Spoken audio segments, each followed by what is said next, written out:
तो hello guys, मैं लेके आ गया हूँ और एक नया सीरीज। तो इस सीरीज में एमसी एक नोबल फैमिली से बिलोंग करता है, लेकिन उसी की फैमिली उसे धोखा देके उस फैमिली से निकाल देते हैं। लेकिन एक दिन एमसी एक बहुत ही पावरफुल ड्रैगन के पावर को हासिल करता है और वो टाइम में पीछे चला जाता है, और जिन लोगों ने उसे धोखे से उसी की फैमिली से निकाल दिया था वो एमसी उन सारे लोगों से रिवेंज लेता है। तो फिर देखते हैं कि एमसी किस तरह उस पावरफुल ड्रैगन के पावर को हासिल करता है और वो उन फैमिली मेंबर से जिन्होंने एमसी को धोखा दिया था उनसे किस तरह रिवेंज लेता है। ये जानने के लिए एपिसोड को पूरा देखें। एपिसोड के शुरुआत में सिटी के मेन गेट के गार्ड्स एमसी के पास रेमंड फैमिली के सिंबल को देख के शौक हो रहे होते हैं। तभी एमसी को दिखाया जाता है और एमसी का नाम रसल रेमंड होता है और वो एक नोबल फैमिली से बिलोंग करता है। तो फिर वो गार्ड एमसी से कहता है कि क्या ये नेशनल फाउंडिंग पैट्रियोट्स का नाम नहीं है, और वो गार्ड एमसी के फैमिली के बारे में बात कर रहा होता है। तो एमसी उस गार्ड से कहता है कि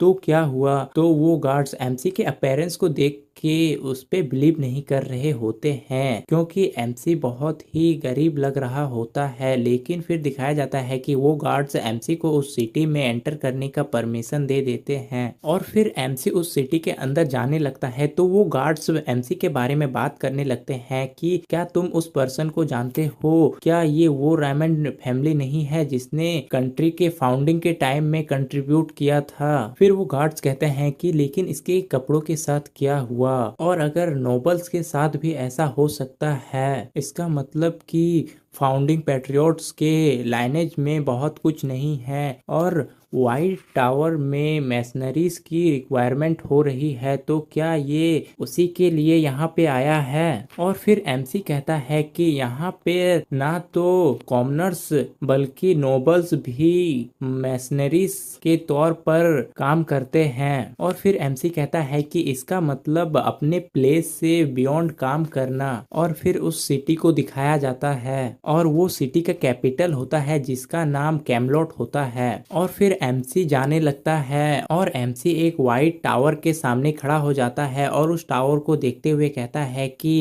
इस जगह पे सिटी के गार्डियंस गैदर होते हैं। और फिर एमसी कहता है कि मैं भी चाहता था कि मैं वहां पहुंच जाऊं, एक समय ऐसा भी था जब मैं इसके लिए स्ट्रगल करता था। और फिर एमसी कहता है कि जब मेरे फादर एम्पायर के वॉर में मारे गए तब मैंने फैमिली के डाउनफॉल को रोकने की बहुत कोशिश की, लेकिन मेरे पास और कोई उपाय नहीं था और मुझे कैसल से भागना पड़ा, जैसे कि मैं अभी भाग रहा हूँ। और फिर एमसी कहता है कि मैं अपने टेरिटरी को वापस हासिल करने के लिए मेज टावर में एंटर करना चाहता था और मैं अपने कुछ हासिल करना चाहता था। लेकिन दिखाया जाता है कि जब एमसी छोटा होता है तब उसे मेज टावर में एंटर नहीं करने दिया जाता है और उसे निकाल दिया जाता है। तो एमसी कहता है कि ये एक ऐसा सपना था जो कि इम्पॉसिबल है। और फिर एमसी कहता है कि लेकिन मेज टावर में एंटर करने से पहले ही मुझे एकेडमी से निकाल दिया गया था। और फिर दिखाया जाता है कि एमसी कुछ लोगों के सामने खड़ा होता है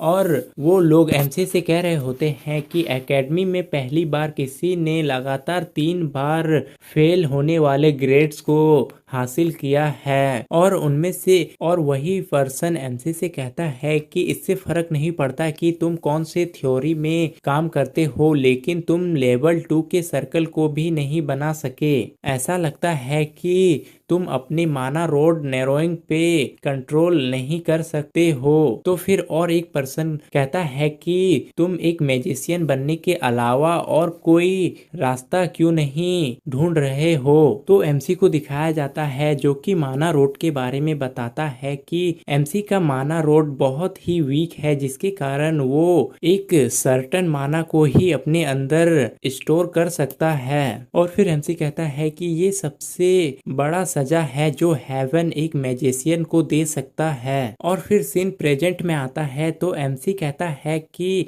एक मशीनरी के दौरान एक मशीनरी के तरह काम करते हुए मैंने किसी तरह सेकंड लेवल के माना सर्कल को हासिल कर लिया, लेकिन वैसे भी मैं थर्ड रेंज मेज हूँ। और फिर एक पर्सन को दिखाया जाता है जो कि सारे लोगों से कहता है कि टेम्पररी जॉब रजिस्ट्रेशन का डेडलाइन आज के लिए खत्म हो चुका है, तो कल वापस आना। तो एक पर्सन को दिखाया जाता है जो कि उसकी बात को सुन के कहता है कि मैंने आधे दिन तक इंतजार किया है। और फिर एमसी को दिखाया जाता है जो कि स्माइल करते हुए कहता है भिखारी चैन करता नहीं हो सकते हैं। फिर दो पर्सन को दिखाया जाता है जिसमें से एक पर्सन कहता है कि मैंने सुना है कि म्यूजियम्स टेम्पररी मेज को हायर कर रहे हैं, तो क्या हमें वहां ट्राई करना चाहिए। तो दूसरा पर्सन कहता है कि तुम किस बारे में बात कर रहे हो, और एमसी भी उनके बातों को सुन रहा होता है। तो फिर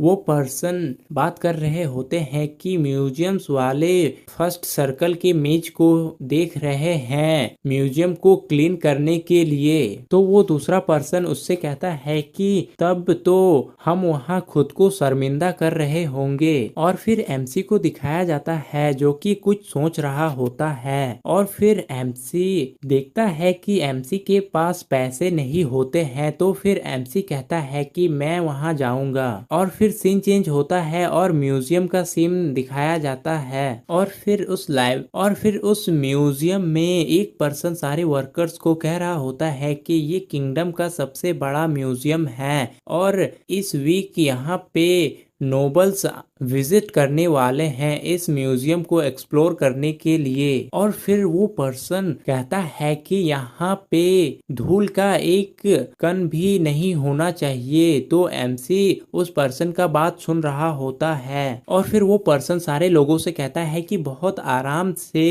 विंड मैजिक का यूज करना और सब क्लीन कर देना, लेकिन अगर कोई भी चीज यहाँ पे डैमेज होता है तो फिर वो तुम्हारी मिस्टेक होगी। और फिर वो पर्सन एक बैडेस्ट लुक बनाते हुए कहता है कि बेहतर होगा कि तुम रिजल्ट के लिए तैयार रहना अगर तुमने किसी भी चीज को डैमेज किया तो। और फिर एमसी कुछ एंटिक्स को देखते हुए कहता है कि ये सभी नकली हैं, ये बहुत ही ड्रामेटिक हो रहा है। लेकिन एक कमरे को देख के एमसी बहुत ज्यादा ही शॉक हो जाता है, और एमसी उस कमरे के सामने खड़ा हो जाता है और कहता है कि ये प्लेस बहुत ही ज्यादा फैमिलियर लग रहा है। और उस रूम का नाम होता है फैंटास्टिकल स्पीसीज रूम। तो एमसी उस रूम के नाम को पढ़ते हुए कहता है फैंटास्टिकल स्पीसीज, और एमसी को कुछ समझ में नहीं आ रहा होता है। और फिर दिखाया जाता है कि एमसी की जेब में कुछ वाइब्रेट होने लगता है। तो एमसी कहता है कि अचानक से ये क्या वाइब्रेट होने लगा। तो एमसी जेब से निकाल के देखता है तो फिर वो एक रिंग होती है, और वो रिंग एमसी को एमसी के मदर ने दिया होता है। और फिर एमसी उस रूम के तरफ देखने लगता है और बहुत ही सीरियस होते हुए कुछ सोचने लगता है। और फिर दिखाया जाता है कि एमसी उस रूम का गेट ओपन करता है और कहता है कि मेरे लेग्स खुद ही उस रूम के तरफ मूव कर रहे हैं। और फिर एमसी कहता है कि ऐसा लग रहा है कि जैसे ये मेरे भाग्य में हो। और फिर एमसी उस रूम के अंदर चला जाता है। तो वो पर्सन जो सारे वर्कर्स को सब बता रहा होता है वो कहता है कि तुम लोगों में से एक पर्सन कहाँ गया जिसका नाम रसल था। और फिर सीन चेंज होता है और उस रूम के अंदर का सीन दिखाया जाता है, और एमसी एक ड्रैगन के फॉसल के सामने खड़ा होता है। और एमसी कहता है कि इस रिंग का वाइब्रेशन अब और भी तेज हो रहा है। तो एमसी उस रिंग को हाथ में लेते हुए कहता है कि ऐसा लगता है कि ये रिंग मुझसे कुछ कहना चाहता है। तो फिर एमसी उस रिंग से कहता है कि प्लीज बताओ मदर। और फिर एमसी अपने पास्ट के बारे में सोचने लगता है कि जब एमसी छोटा होता है तो अपने मदर के साथ इस म्यूजियम में आया होता है, और वो एक कमरे की तरफ इशारा करता है। तभी एमसी आंख खोलता है और फिर उस कमरे के तरफ जाके देखता है तो फिर वहाँ पे एक एंशिएंट ड्रैगन का हार्ट रखा हुआ होता है। और फिर एमसी अपने रिंग को देखने लगता है और फिर एमसी कहता है कि एक ड्रैगन का हार्ट और एक रिंग जो कि ड्रैगन के आंख के जैसा दिखता है। और फिर एमसी उस रिंग को पहन लेता है और एमसी जैसे ही उस रिंग को पहन लेता है उस रिंग का वाइब्रेशन बंद हो गया होता है और फिर उस ड्रैगन के फॉसल को दिखाया जाता है जो कहता है कि तुम मुझे यहाँ क्यों ले आए। तो फिर एमसी उस वॉइस को सुन के कहता है कि क्या मैं अब हैलुसिनेशन कर रहा हूँ। और फिर वो वॉइस कहता है कि मैं पूरी तरह से चाव में हूँ। और फिर एमसी के हाथ में वो रिंग एक रेड मैजिक को रिलीज करने लगता है और फिर बताया जाता है कि जैसे ही हार्ट और आई साथ में मिले और फिर उस एंशिएंट ड्रैगन को दिखाया जाता है जो कि एमसी से कहता है कि तो तुम एक लेजेंड बनने की कैपेबल हो गए हो। और एमसी उस एंशिएंट ड्रैगन को देख के शौक हो रहा होता है और फिर वो ड्रैगन एमसी से कहता है कि मैं इस लेजेंड के लिए तुम्हें और एक मौका देता हूँ। और फिर दिखाया जाता है कि कोई कहता है कि इस वर्ल्ड के टर्निंग वर्ल्ड व्हील को सही कर दिया गया है और बहुत समय से वेट कर रहे फेथ को भी शुरू कर रहा था। और तभी सिस्टम अपीयर होता है और उस सिस्टम में नोटिफिकेशन आया हुआ होता है कि डिवाइन ड्रैगन के आंख इस वर्ल्ड के इंफॉर्मेशन को चेक कर रहा है। और फिर वो सिस्टम एमसी से कहता है कि सक्सेसर रसल रायमंड के मिशंस को एक्टिवेट कर दिया गया है। और फिर पूरा अंधेरा हो जाता है और तभी एमसी को कोई पुकार रहा होता है तो एमसी कहता है कि ये शोर कैसा है, ऐसा लगता है कि कोई बहुत ही गुस्सा है। लेकिन रुको, लगता है कि मैं इस आवाज को पहचानता हूँ। और फिर एमसी कहता है कि लेकिन ये आवाज किसकी है। और तभी सीन चेंज होता है और दिखाया क्लासरूम का सीन दिखाया जाता है। तो एक टीचर एमसी के सर पे एक बुक को मारते हैं और तभी दिखाया जाता है कि एमसी नींद से उठता है और खड़ा हो जाता है। तो वो टीचर को दिखाया जाता है जो कि बहुत ही गुस्से में एमसी से कह रहा होता है कि मैं जानता हूँ कि तुम्हारे ग्रेड्स बहुत ही अच्छे हैं लेकिन तुमको मेरी क्लास में सोने के लिए और हिम्मत की जरूरत है। और एमसी को दिखाया जाता है जो कि अपने टीचर के बात को सुन के पूरी तरह शॉक हो गया होता है।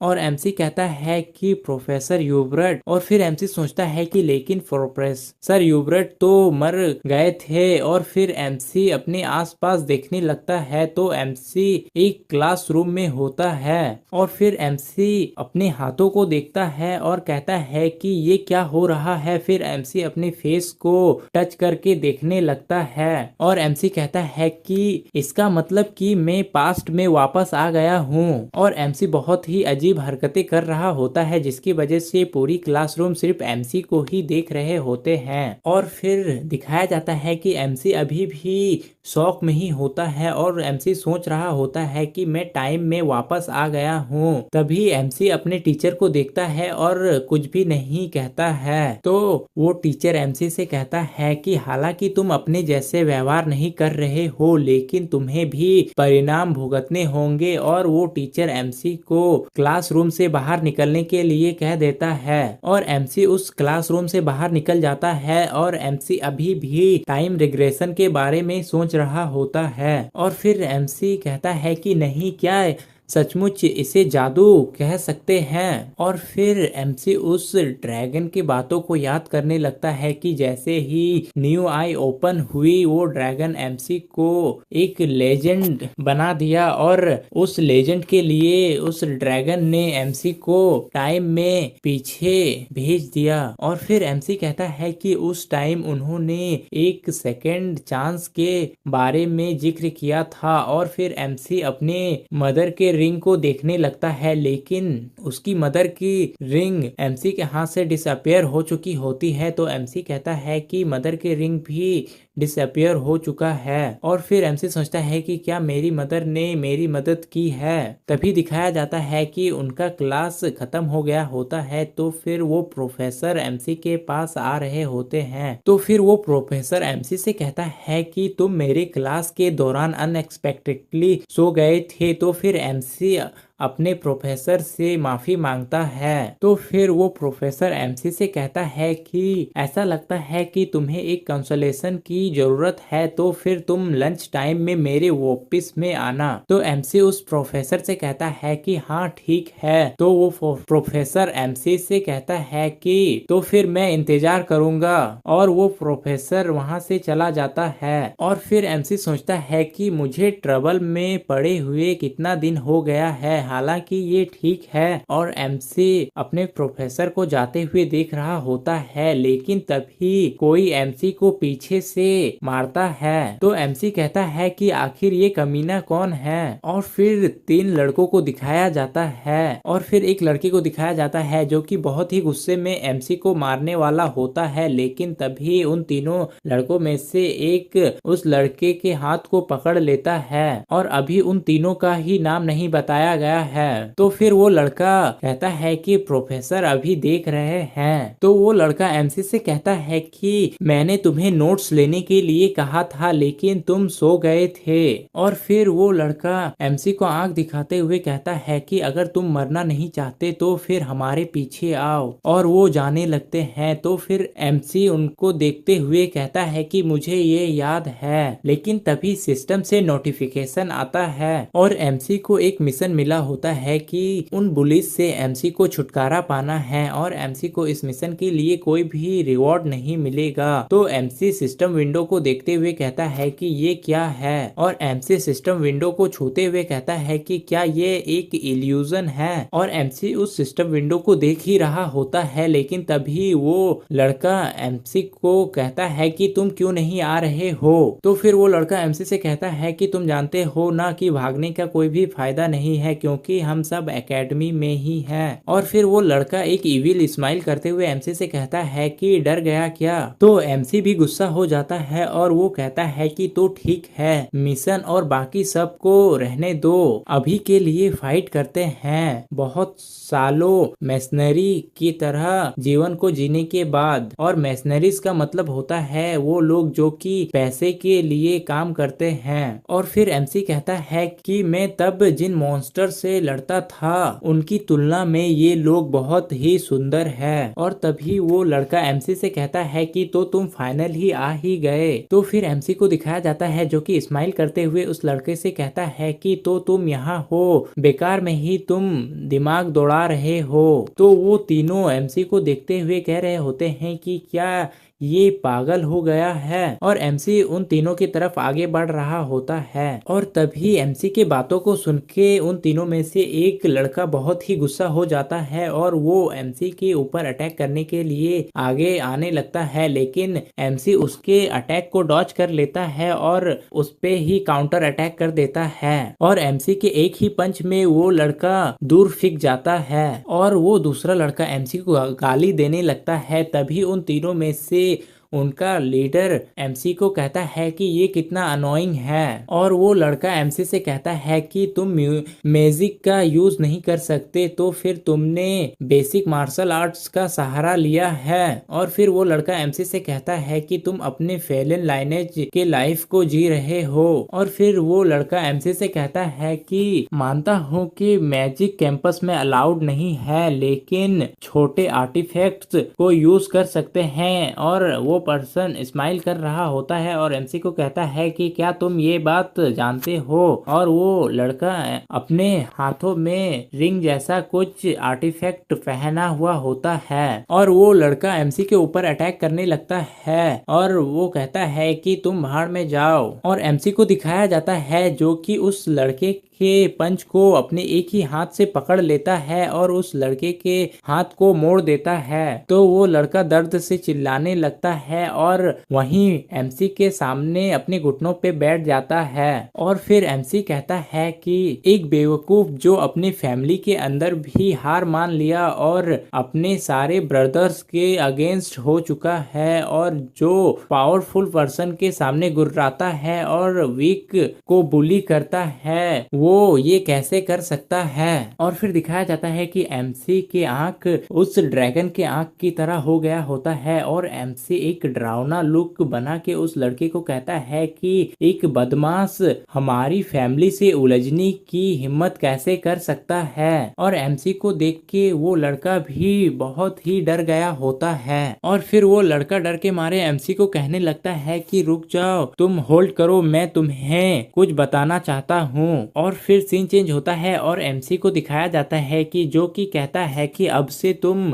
अपने आप से व्यवहार करो। और फिर दिखाया जाता है कि एमसी उन तीनों लड़कों को पीट के जा रहा होता है। और फिर एमसी उनसे कहता है कि अगर तुम परेशानी में नहीं पड़ना चाहते हो तो तुम अपने आप से ही बिहेव करो। और फिर एमसी वहां से जाने लगता है और एक जगह पे जाके एमसी बैठ जाता है और एमसी सोच रहा होता है कि क्या मैं बहुत एम्बेरस्ड था। और फिर एमसी सोचता है कि मेरे आंखें थक चुकी है। तभी एमसी के सामने सिस्टम विंडो अपीयर होता है और एमसी के हाथों में एक माना स्टोन ड्रॉप करता है। और फिर सिस्टम एमसी से कहता है कि ये माना स्टोन खाने वाला है। तो फिर एमसी शौक होते हुए उस माना स्टोन को देखने लगता है और एमसी कहता है कि अगर ये माना स्टोन को खाया जाता है तो इसका मतलब कि तुम मुझे ये माना स्टोन खाने के लिए कह रहे हो। और फिर एमसी सोचने लगता है कि यहाँ तक कि जंगली लोग भी माना स्टोन्स जैसे पत्थर को नहीं खाते हैं। लेकिन फिर दिखाया जाता है कि एमसी उस माना स्टोन को खा लेता है। तो फिर सिस्टम से नोटिफिकेशन आता है कि एमसी ने लो ग्रेड के माना स्टोन को कंज्यूम किया है। और एमसी उस माना स्टोन को खाते हुए सोच रहा होता है कि ये भी उस टाइम रिग्रेशन की तरह एक अपॉर्चुनिटी हो सकता है। और दिखाया जाता है कि एमसी जैसे ही उस माना स्टोन को खा लेता है, एमसी की बॉडी से बहुत ज्यादा पावर रिलीज होने लगती है। तो एमसी कहता है कि ये क्या हो रहा है। तो सिस्टम से नोटिफिकेशन आता है कि एमसी इस माना स्टोन के मैजिकल पावर को एक्वायर कर रहा है और एमसी के बॉडी से जितनी भी पावर रिलीज हो रही होती है वो सारे पावर्स एमसी के हार्ट में जाके स्टोर होने लगती है। तो एमसी सोचता है कि मैजिक स्टोन के पावर्स बह रही है मेरे बॉडी में। तभी सिस्टम से नोटिफिकेशन आता है कि एमसी का माना सर्कल बढ़ रहा है। और फिर दिखाया जाता है कि सारा माना एमसी के हार्ट में स्टोर होने लगता है और एक सर्कल फॉर्म में बनने लगता है। तो फिर एमसी कहता है कि थैंकफुली सब स्टेबलाइज हो गया है। और फिर एमसी अपनी बॉडी को देखते हुए खुश होता है और कहता है कि ये क्लियर है, इस मेथड से मैं अपने माना रोड के नैरोनेस को ओवरकम कर सकता हूँ। और फिर एमसी सोचने लगता है कि जब एमसी के फैमिली में डाउनफॉल हुआ तो फिर एमसी को उसके एकेडमी से एक्सपेल कर दिया गया और फिर एमसी थर्ड रेट का मेरसनी मेज बन के रह गया था। लेकिन एमसी के फेथ ने सब चेंज कर दिया और सीन प्रेजेंट में आता है और एमसी अपने प्रोफेसर के रूम में गया होता है। तो एमसी का प्रोफेसर एमसी को बैठने के लिए बोलता है और प्रोफेसर एमसी से कहता है कि आज तुम अपने आप से बहुत अलग दिख रहे हो। तो एमसी कहता है कि ये हो सकता है। तो प्रोफेसर एमसी से पूछता है कि क्या कोई चीज है जो तुम्हें परेशान कर रही है। तो फिर प्रोफेसर एमसी से कहते हैं कि मैंने ऐसी अफवाह सुनी है कि तुम्हारे क्लासमेट्स तुमसे झूठ बोल रहे हैं। तो एमसी सोचता है कि प्रोफेसर मैं इनकी आभारी हूँ क्योंकि यही वो पर्सन है जो कि मेरे पास्ट लाइफ में मेरा साथ नहीं छोड़ा था। और फिर एमसी स्माइल करने लगता है और अपने प्रोफेसर से कहता है कि मैं हमेशा से ये कहना चाहता था। और और एमसी अपने प्रोफेसर को कहता है कि चिंता की कोई बात नहीं है और अपने प्रोफेसर को थैंक यू बोलता है। तो एमसी की बातों को सुन के प्रोफेसर भी शॉक हो चुका होता है और फिर प्रोफेसर एमसी से कहता है कि एक स्टूडेंट को मैनेज करना प्रोफेसर का ड्यूटी होता है। तो एमसी स्माइल करने लगता है और फिर वो प्रोफेसर एमसी से कहता है कि क्योंकि तुम क्लास के दौरान क्लास में सो गए थे इसीलिए तुम्हें पनिशमेंट मिलना चाहिए और ये पनिशमेंट इजी नहीं होगा। और फिर प्रोफेसर एमसी को एक असाइनमेंट करने के लिए देते हैं एडवांस एलिमेंट्री मैजिक के ऊपर और एमसी को एक फुल डिटेल एनालिसिस रिपोर्ट भी बनाने के लिए कहते हैं पेज नंबर 62 से 74 तक का। और फिर प्रोफेसर एमसी से कहते हैं कि यहाँ तक कि सीनियर्स को भी ये भाग बहुत ही हार्ड लगता है। तभी एमसी के सामने सिस्टम विंडो अपीयर होता है और एमसी को एक नया मिशन मिला होता है कि एमसी को अपने प्रोफेसर के असाइनमेंट को पूरा करना होगा और अगर एमसी उस मिशन को कंप्लीट कर लेता है तो फिर एमसी को माना स्टोन्स मिलेंगे। तो फिर एमसी सिस्टम को देखते हुए कहता है कि क्या एक असाइनमेंट को भी मिशन माना जा सकता है। फिर वो प्रोफेसर को दिखाया जाता है जो कि स्माइल करते हुए एमसी से कहता है कि क्या ये बहुत बड़ा काम है। तो एमसी कहता है कि नहीं, मैं इस चांस के लिए आपका आभारी रहूंगा। और फिर शाम का सीन दिखाया जाता है और एमसी अपने डेस्क पे उस असाइनमेंट को पूरा कर रहा होता है। तो फिर एमसी कहता है कि ये असाइनमेंट उतना हार्ड नहीं है और फिर एमसी कहता है कि मैं अपने प्रीवियस लाइफ में अपने मैजिकल एबिलिटीज को बढ़ाने के लिए मैंने बहुत सारी मैजिकल एबिलिटीज के बारे में बहुत सारी थ्योरीज के ऊपर स्टडीज किया था और जब मैं एक मैशनरी था तब भी मैंने किताबों को नहीं छोड़ा। और फिर सीन प्रेजेंट में आता है और एमसी कहता है लेकिन मैं इस लाइफ में कुछ ऐसा है जो कि स्टडी जितना ही इम्पोर्टेंट है। और फिर एमसी अपने पास्ट लाइफ को याद करने लगता है कि एमसी किस तरह माना रोड की ट्रेनिंग कर रहा था और फिर एमसी दौड़ते हुए बताता है कि माना रोड एक पाथ है जिससे कि माना ह्यूमंस की बॉडी में फ्लोट करता है और ब्रीथिंग के जरिए माना एब्जॉर्ब किया जाता है। और फिर दिखाया जाता है कि एमसी एक मॉन्स्टर से बच के भाग रहा होता है और कहता है कि माना सर्कुलेट करता है और हार्ट में स्टोर होता है और तभी वो मॉन्स्टर एमसी के ऊपर अटैक कर देता है लेकिन एमसी किसी तरह उस मॉन्स्टर के अटैक से डॉज करता है और वो मॉन्स्टर दोबारा से एमसी के ऊपर अटैक कर रहा होता है लेकिन तभी एमसी अपने फायर पावर से उस मॉन्स्टर के ऊपर काउंटर अटैक करता है जिससे कि वहां पे एक बहुत ही बड़ा ब्लास्ट होता है। और फिर एमसी बताता है कि दूसरों शब्दों में माना रोड जितना पावरफुल होगा उतना ही तेजी से ह्यूमंस माना को स्टोर कर सकते हैं और रिलीज कर सकते हैं। और दिखाया जाता है कि एमसी के अटैक से उस मॉन्स्टर को कुछ नहीं हुआ होता है और वो मॉन्स्टर एमसी के ऊपर अटैक करता है तो एमसी दूर फिक जाता है। और फिर दिखाया जाता है कि उस मॉन्स्टर के अटैक की वजह से एमसी एक वॉल में जाके टकराया होता है और फिर एमसी कुछ महसूस करके शॉक हो जाता है। तभी वो वॉल टूट जाती है और एमसी उस खंडर के अंदर गिर जाता है और एमसी कहता है कि क्या हेवन मुझे कंपेंसन दिखा रही है मेरे मनहूस किस्मत के लिए या फिर यह एक महज लक है। और दिखाया जाता है कि एमसी एक खंडर में गिरा होता है तभी एमसी किसी तरह खड़ा होता है और वो एक अननोन खंडर होता है जिसके अंदर 2 मैजिकल बुक रखी होती है जिसको देख के एमसी शॉक हो गया होता है। और फिर एमसी आगे बढ़ने लगता है और उन दोनों बुक्स को लेने के लिए जाने लगता है और फिर एमसी उन मैजिकल बुक्स को ले लेता है जिसकी वजह से एमसी को एक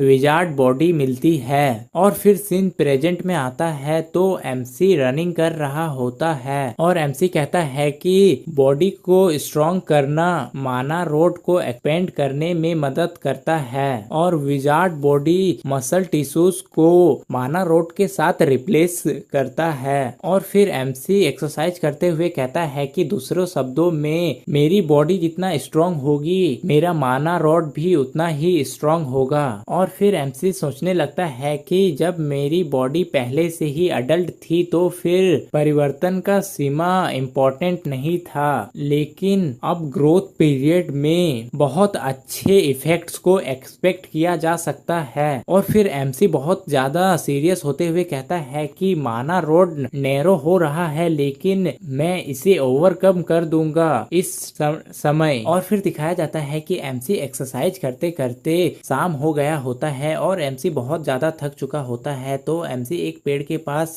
रुक के हाँफ रहा होता है और कहता है कि मैं और ज्यादा नहीं कर सकता हूँ। और एमसी खुश होते हुए सोचता है कि कम से कम मैंने आज का वर्कआउट तो कंप्लीट कर लिया। लेकिन तभी एमसी के सामने सिस्टम नोटिफिकेशन आता है और एमसी को एक और न्यू मिशन मिला होता है जिसमें कि एमसी को अभी और 5 किलोमीटर रनिंग करना होगा। और एमसी उस मिशन को देख के अजीब सा फेस बना रहा होता है। लेकिन तभी सिस्टम से फिर वापस नोटिफिकेशन आता है और एमसी को बताता है कि एमसी अगर अपने माना रोड की ट्रेनिंग को और अच्छा करना चाहता है तो फिर एमसी को डेली 5 किलोमीटर रनिंग करना होगा। और ये रनिंग एमसी के माना रोड के ऊपर डिपेंड करता है। जैसे ही एमसी का माना रोड स्ट्रॉन्ग होगा रनिंग भी और बढ़ जाएगा। और सिस्टम को देखते हुए एमसी भी अजीब सा फेस बना रहा होता है और एमसी कहता है कि ठीक है मैं और रनिंग करूंगा। और फिर एमसी और रनिंग करने लगता है और सोचता है कि मैं ऐसे ही इस अपॉर्चुनिटी को वेस्ट नहीं कर सकता, मैं ऐसे ही बैठ नहीं सकता।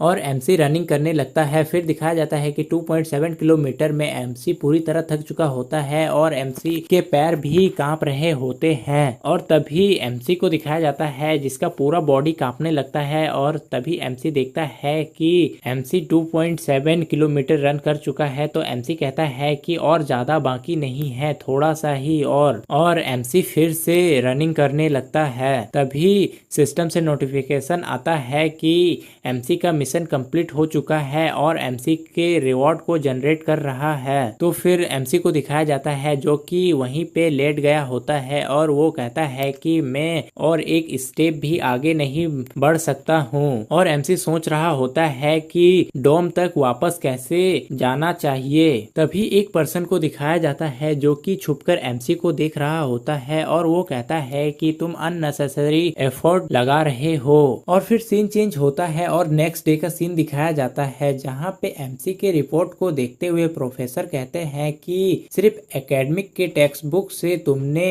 इतना अच्छा कंक्लूजन निकालने में कैसे सफल हो गए। और फिर प्रोफेसर एमसी से पूछता है कि तुम श्योर हो कि तुमने खुद से ये रिपोर्ट को लिखा है। तो एमसी कहता है कि हाँ मैं अपनी माना का कसम खाता हूँ। तो प्रोफेसर कहते हैं कि जब तुम्हारी माना का कसम खाने का बात आता है तो तुम्हारा आत्मविश्वास ऐसे होता है कि जैसे कि तुम अपने ही वर्ड्स पे कन्विंस हो। और फिर प्रोफेसर खुश होते हुए एमसी से कहता है कि रिगार्डलेस तुम्हारा रिपोर्ट बहुत ही सेटिस्फैक्ट्री है। तभी सिस्टम से नोटिफिकेशन आता है कि एमसी ने अपने मिशन को पूरा कर लिया है और एमसी को रिवॉर्ड के तौर पे एमसी को जो भी माना स्टोन मिलते हैं उनके साइज को इंक्रीज कर दिया जाएगा। और फिर एमसी सिस्टम के नोटिफिकेशन को देखते हुए सोचता है कि मेरी अंडरस्टैंडिंग जितनी भी स्ट्रॉन्ग हो रही है इसका मतलब है कि मैं और भी ज्यादा पावरफुल हो रहा हूँ। लेकिन तभी प्रोफेसर एमसी से कहते हैं कि और भी हार्ड वर्क करो और अभी के लिए यहाँ से जाओ। तो एमसी थोड़ा सा हैरान हो जाता है और वो प्रोफेसर को रोक लेता है। तो प्रोफेसर एमसी से पूछते हैं कि क्या हुआ। तो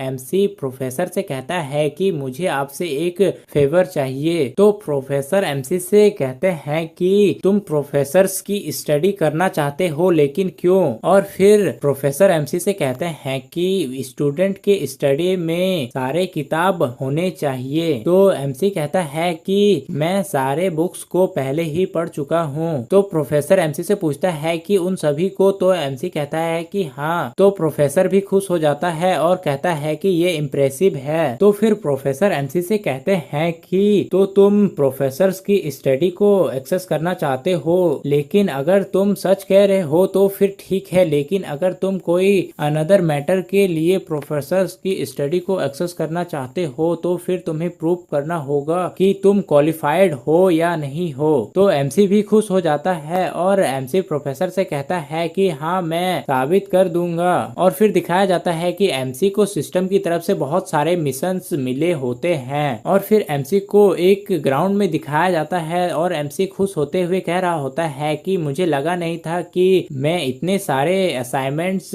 हासिल कर सकता हूँ। और फिर एमसी कहता है कि लेकिन जैसे ही मेरी अंडरस्टैंडिंग स्ट्रांग होती है मेरी मैजिकल पावर भी स्ट्रांग हो जाती है। और फिर एमसी कहता है कि प्रोफेसर के स्टडी से एडवांस मैजिक के बारे में इंफॉर्मेशन और नॉलेज लेना मेरे लिए बहुत ज्यादा नेसेसरी हो चुका है। और फिर एमसी कहता है कि ये थोड़ा सा बोझिल हो सकता है। और फिर एमसी कहता है कि मैं अपने मिशन रिवार्ड के तौर पे माना स्टोन को ऑब्टेन कर सकता हूँ। और एमसी का माना स्टोन अब इतना बड़ा हो चुका है कि एमसी कहता है कि मैं एक माना स्टोन से 2 पक्षी को मार सकता हूँ। लेकिन तभी कोई एमसी को आवाज देता है और कहता है कि वो खुद को माना रोड के सेलेस्टियल कहते थे, लेकिन ऐसा लगता है कि ये एक्सरसाइज के लिए ऑब्जेस्ट है। और फिर वो कहता है कि मेरे छोटे भाई तुमने उसे मुसीबत में डाल दिया है ना। और दिखाया जाता है कि जो एमसी को बुली करने के लिए 3 लड़के आए थे वही आए हुए होते हैं। और इस बार उस लड़के का नाम भी बताया जाता है, उसका नाम एंटोन फेडरिक होता है। तो फिर एमसी फेडरिक से कहता है कि क्यों तुम लोग रिवेंज लेने का प्लान बना रहे हो क्या। तो फेडरिक कहता है कि मैं और रिवेंज, तुम भ्रम में मत रहो। और फिर फेडरिक कहता है कि तुम जैसे लूजर से बदला लेने का जहमत कौन उठाएगा। तो फिर एमसी बैडेस्ट लुक बनाते हुए उनसे कहता है कि मैं बस उन्हें रोन दूंगा। तो फेडरिक एमसी से कहता है कि हम इसे क्लास में सुलझा लेंगे। और फिर फेडरिक और उसके साथी जाने लगते हैं। तो फिर फेडरिक से एक बंदा कहता है कि तुमने अभी उसे क्यों नहीं पीटा। तो फिर फेडरिक उससे कहता है कि बेवकूफ मत बनो, हमारे चारों और लोग हैं। तो फिर एमसी को दिखाया जाता है जो कि कह रहा होता है कि क्लास। और फिर सीन चेंज होता है और बताया जाता है कि प्रैक्टिकल कॉम्बैट मैजिक के बारे में बताया जाता है। एक क्लास जहाँ पे सारे स्टूडेंट्स ग्रेड को अर्न करने के लिए अपने मैजिक के थ्रू कॉम्बैट करते हैं। और फिर एमसी कहता है कि एक क्लास जहाँ पे मैं हमेशा शर्मिंदा होता हूँ। और दिखाया जाता है कि एमसी के पास्ट लाइफ में एमसी फेडरिक के सामने गिरा हुआ होता है। और फिर एमसी कहता है कि मैं बेवकूफ इसके बारे में भूल गया था, मुझे इसके लिए तैयारी करनी होगी। और तभी एमसी के सामने एक सिस्टम से नोटिफिकेशन आता है कि एमसी को सेकेंड सर्कल अचीव करने का मिशन मिला होता है। और फिर सीन चेंज होता है और एमसी को दिखाया जाता है जो कि प्रोफेसर के असाइनमेंट को पूरा कर रहा होता है। फिर दिखाया जाता है कि एमसी गुस्से की वजह से सारे पेपर्स को फेंक देता है। और फिर सीन चेंज होता है और दिखाया जाता है कि एमसी उन सारे पेपर्स को अरेंज करके प्रोफेसर के पास सबमिट करने के लिए गया होता है। तो एमसी के पास बहुत सारे मिशन कंप्लीट करने के नोटिफिकेशन आ रहे होते हैं। और फिर एमसी के रूम का सीन दिखाया जाता है जहाँ पे एमसी बहुत सारे माना स्टोन को इकट्ठा कर लिया होता है। तो एमसी उन माना स्टोन्स को देख के कहता है कि मेरी माना स्टोन की प्रिपरेशन कंप्लीट हो गई है। और फिर एमसी उन माना स्टोन को उठाने लगता है और एमसी घबरा रहा होता है और सोच रहा होता है कि क्या मेरा माना रोड इन माना स्टोन्स के पावर्स को हैंडल कर पाएगा। और फिर एमसी कुछ सोचता है और अपने आंखें बंद करता है। और फिर एमसी कहता है कि मेरे पास और कोई चॉइस नहीं है, मैं सिर्फ अपने ट्रेनिंग के ऊपर ट्रस्ट कर सकता हूँ। और एमसी उन माना स्टोन्स को खा लेता है। फिर दिखाया जाता है कि एमसी एकदम शांत खड़ा होता है, लेकिन तभी अचानक से एमसी के बॉडी पे बहुत ज्यादा माना फ्लो करने लगता है। और एमसी कहता है कि मुझे लग रहा है कि मेरी बॉडी जल रही है। और फिर एमसी कहता है कि मुझे पाथ क्रिएट करने की जरूरत है बहुत ही जल्द। और फिर एमसी अपने हार्ट में माना सर्कल को क्रिएट करने लगता है। और एमसी कहता है कि मुझे पहले इस माना को रोटेट करना होगा एक नया सर्कल क्रिएट करने के लिए। और फिर एमसी कहता है कि अगर मैं फेल हो गया तो फिर मेरा हार्ट ये बर्दाश्त नहीं कर पाएगा, लेकिन मैंने पहले ही इसके लिए कमिटमेंट कर दी है। और फिर दिखाया जाता है कि एमसी अपने माना सर्कल को बनाने लगता है। और एमसी कहता है कि डेफिनेटली मुझे इसे अपना बनाना होगा। और फिर दिखाया जाता है कि एमसी के विंडो से भी एमसी के माना का फ्लोटिंग बाहर आ रहा होता है। और फिर एमसी को दिखाया जाता है जो कह रहा होता है कि मैंने इसे कर लिया, मैंने सेकेंड लेवल के सर्कल को अचीव कर लिया है। और फिर एमसी वहीं बेहोश हो जाता है। फिर सिस्टम का नोटिफिकेशन को दिखाया जाता है और सिस्टम से बहुत सारे नोटिफिकेशन आ रहे होते हैं मिशन कंप्लीट करने के। और फिर नेक्स्ट डे का सीन दिखाया जाता है जहाँ पे प्रोफेसर एमसी से कह रहा होता है कि इम्प्रेसिव, तुमने मेरे द्वारा जितने भी काम दिए गए थे तुमने सारे कंप्लीट कर लिए हैं, अब बारी है क्वेश्चंस की। और फिर प्रोफेसर कहता है कि ये क्वेश्चन और भी फंडामेंटल है, सच्चाई के बहुत करीब, जिससे कि मैंने तुम्हें पहले पूछा था। और फिर एमसी लाइब्रेरी की तरफ जा रहा होता है और सोच रहा होता है कि मैजिक को इम्प्लीमेंट करने के 4 मेजर स्ट्रक्चर्स होते हैं, लेकिन उनमें से इम्पोर्टेंट क्या है। और फिर एमसी कुछ सोच रहा होता है और फिर प्रोफेसर को दिखाया जाता है जो कि बहुत शौक हो जाता है और सोचता है कि एक स्टूडेंट से ऐसा क्वेश्चन पूछना कि मैं हाल ही में कैसा फील किया है। और फिर प्रोफेसर डेस्क पे हाथ पटकते हैं और कहते हैं कि नहीं, मैं एक अलग प्रश्न पूछूंगा। तभी प्रोफेसर ने जो क्वेश्चन किया होता है एमसी उसका जवाब देने लगता है, तो प्रोफेसर भी शौक हो जाता है और सोचता है कि क्या वो उस क्वेश्चन का आंसर जानता है। तो एमसी कहता है कि ये बहुत ही सस्पिशियस है। और तभी प्रोफेसर को दिखाया जाता है जो कि कुछ सोचता है और फिर एमसी से कहता है कि तुम ऐसा क्यों सोचते हो। और फिर एमसी भी कुछ सोचता है और प्रोफेसर से कहता है कि मैजिक है, बताता है कि वर्ल्ड के जितने भी फिनोमिना होते हैं उसे माना को यूज करके क्रिएट किया जाता है। और इस वर्ल्ड में मैजिक करने के 4 स्टेजेस होते हैं। पहला स्टेज होता है अंडरस्टैंडिंग, और दूसरा स्टेज होता है इमेजिनेशन, और तीसरा स्टेज होता है मैनिफेस्ट, और लास्ट स्टेज में मैजिकल फॉर्मूलाज का यूज करके मैजिक को एग्जिस्टेंस में लाना होता है। और फिर एमसी बताता है कि अंडरस्टैंडिंग और मैजिक के कंस्ट्रक्शन को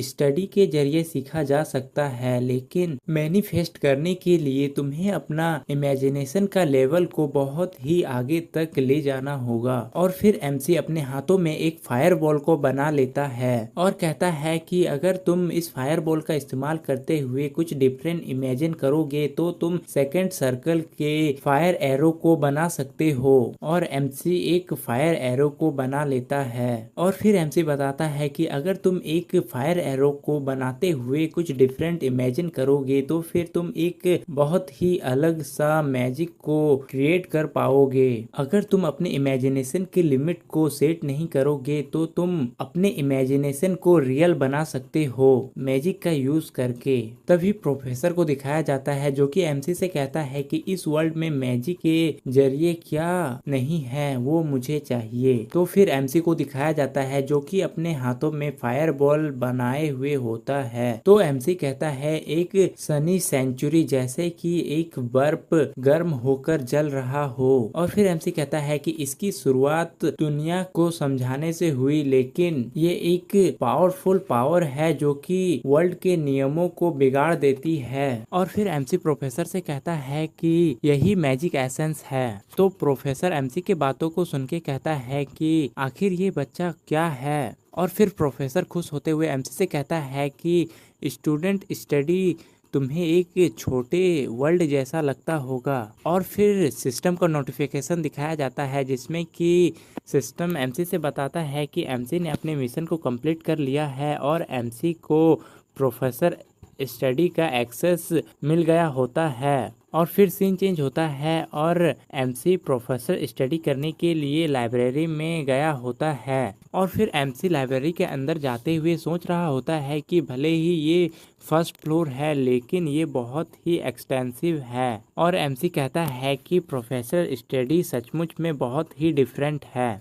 और फिर कुछ बुक्स को दिखाया जाता है जिन्हें एमसी पढ़ रहा होता है और एमसी उन बुक्स को पढ़ते हुए कहता है कि सेम टाइम में दोनों प्रैक्टिकल को मिस नहीं कर सकता हूँ। और एमसी देखता है कि उस बुक में एमसी को मैजिक के फंडामेंटल प्रिंसिपल्स के बारे में मिलता है, तो फिर एमसी भी थोड़ा सा शॉक हो जाता है। लेकिन तभी एक लेडी को दिखाया जाता है जो कि एमसी के पीछे खड़ी होती है और वो एमसी को कहती है कि तुम बहुत ही इंटरेस्टिंग बुक पढ़ रहे हो। तो एमसी को दिखाया जाता है जिससे कि एक बहुत ही ज्यादा प्रेशर फील होने लगता है। तो एमसी पीछे मुड़कर पूछता है कि तुम कौन हो, लेकिन तभी वो लेडी एमसी के आगे आ जाती है और वो लेडी एमसी से कहती है कि यहाँ पर बच्चे। और फिर उस लेडी को दिखाया जाता है और उस लेडी का नाम डारिया स्नो वाइट होता है। तो फिर एमसी भी उस लेडी को ग्रीट करता है और फिर एमसी सोचता है कि ये उन रेयर पर्सन्स में से है जो कि 8th मैजिकल सर्कल को अचीव कर चुके हैं और ये पूरे वर्ल्ड में बहुत ही रेयर होते हैं जिन्होंने 8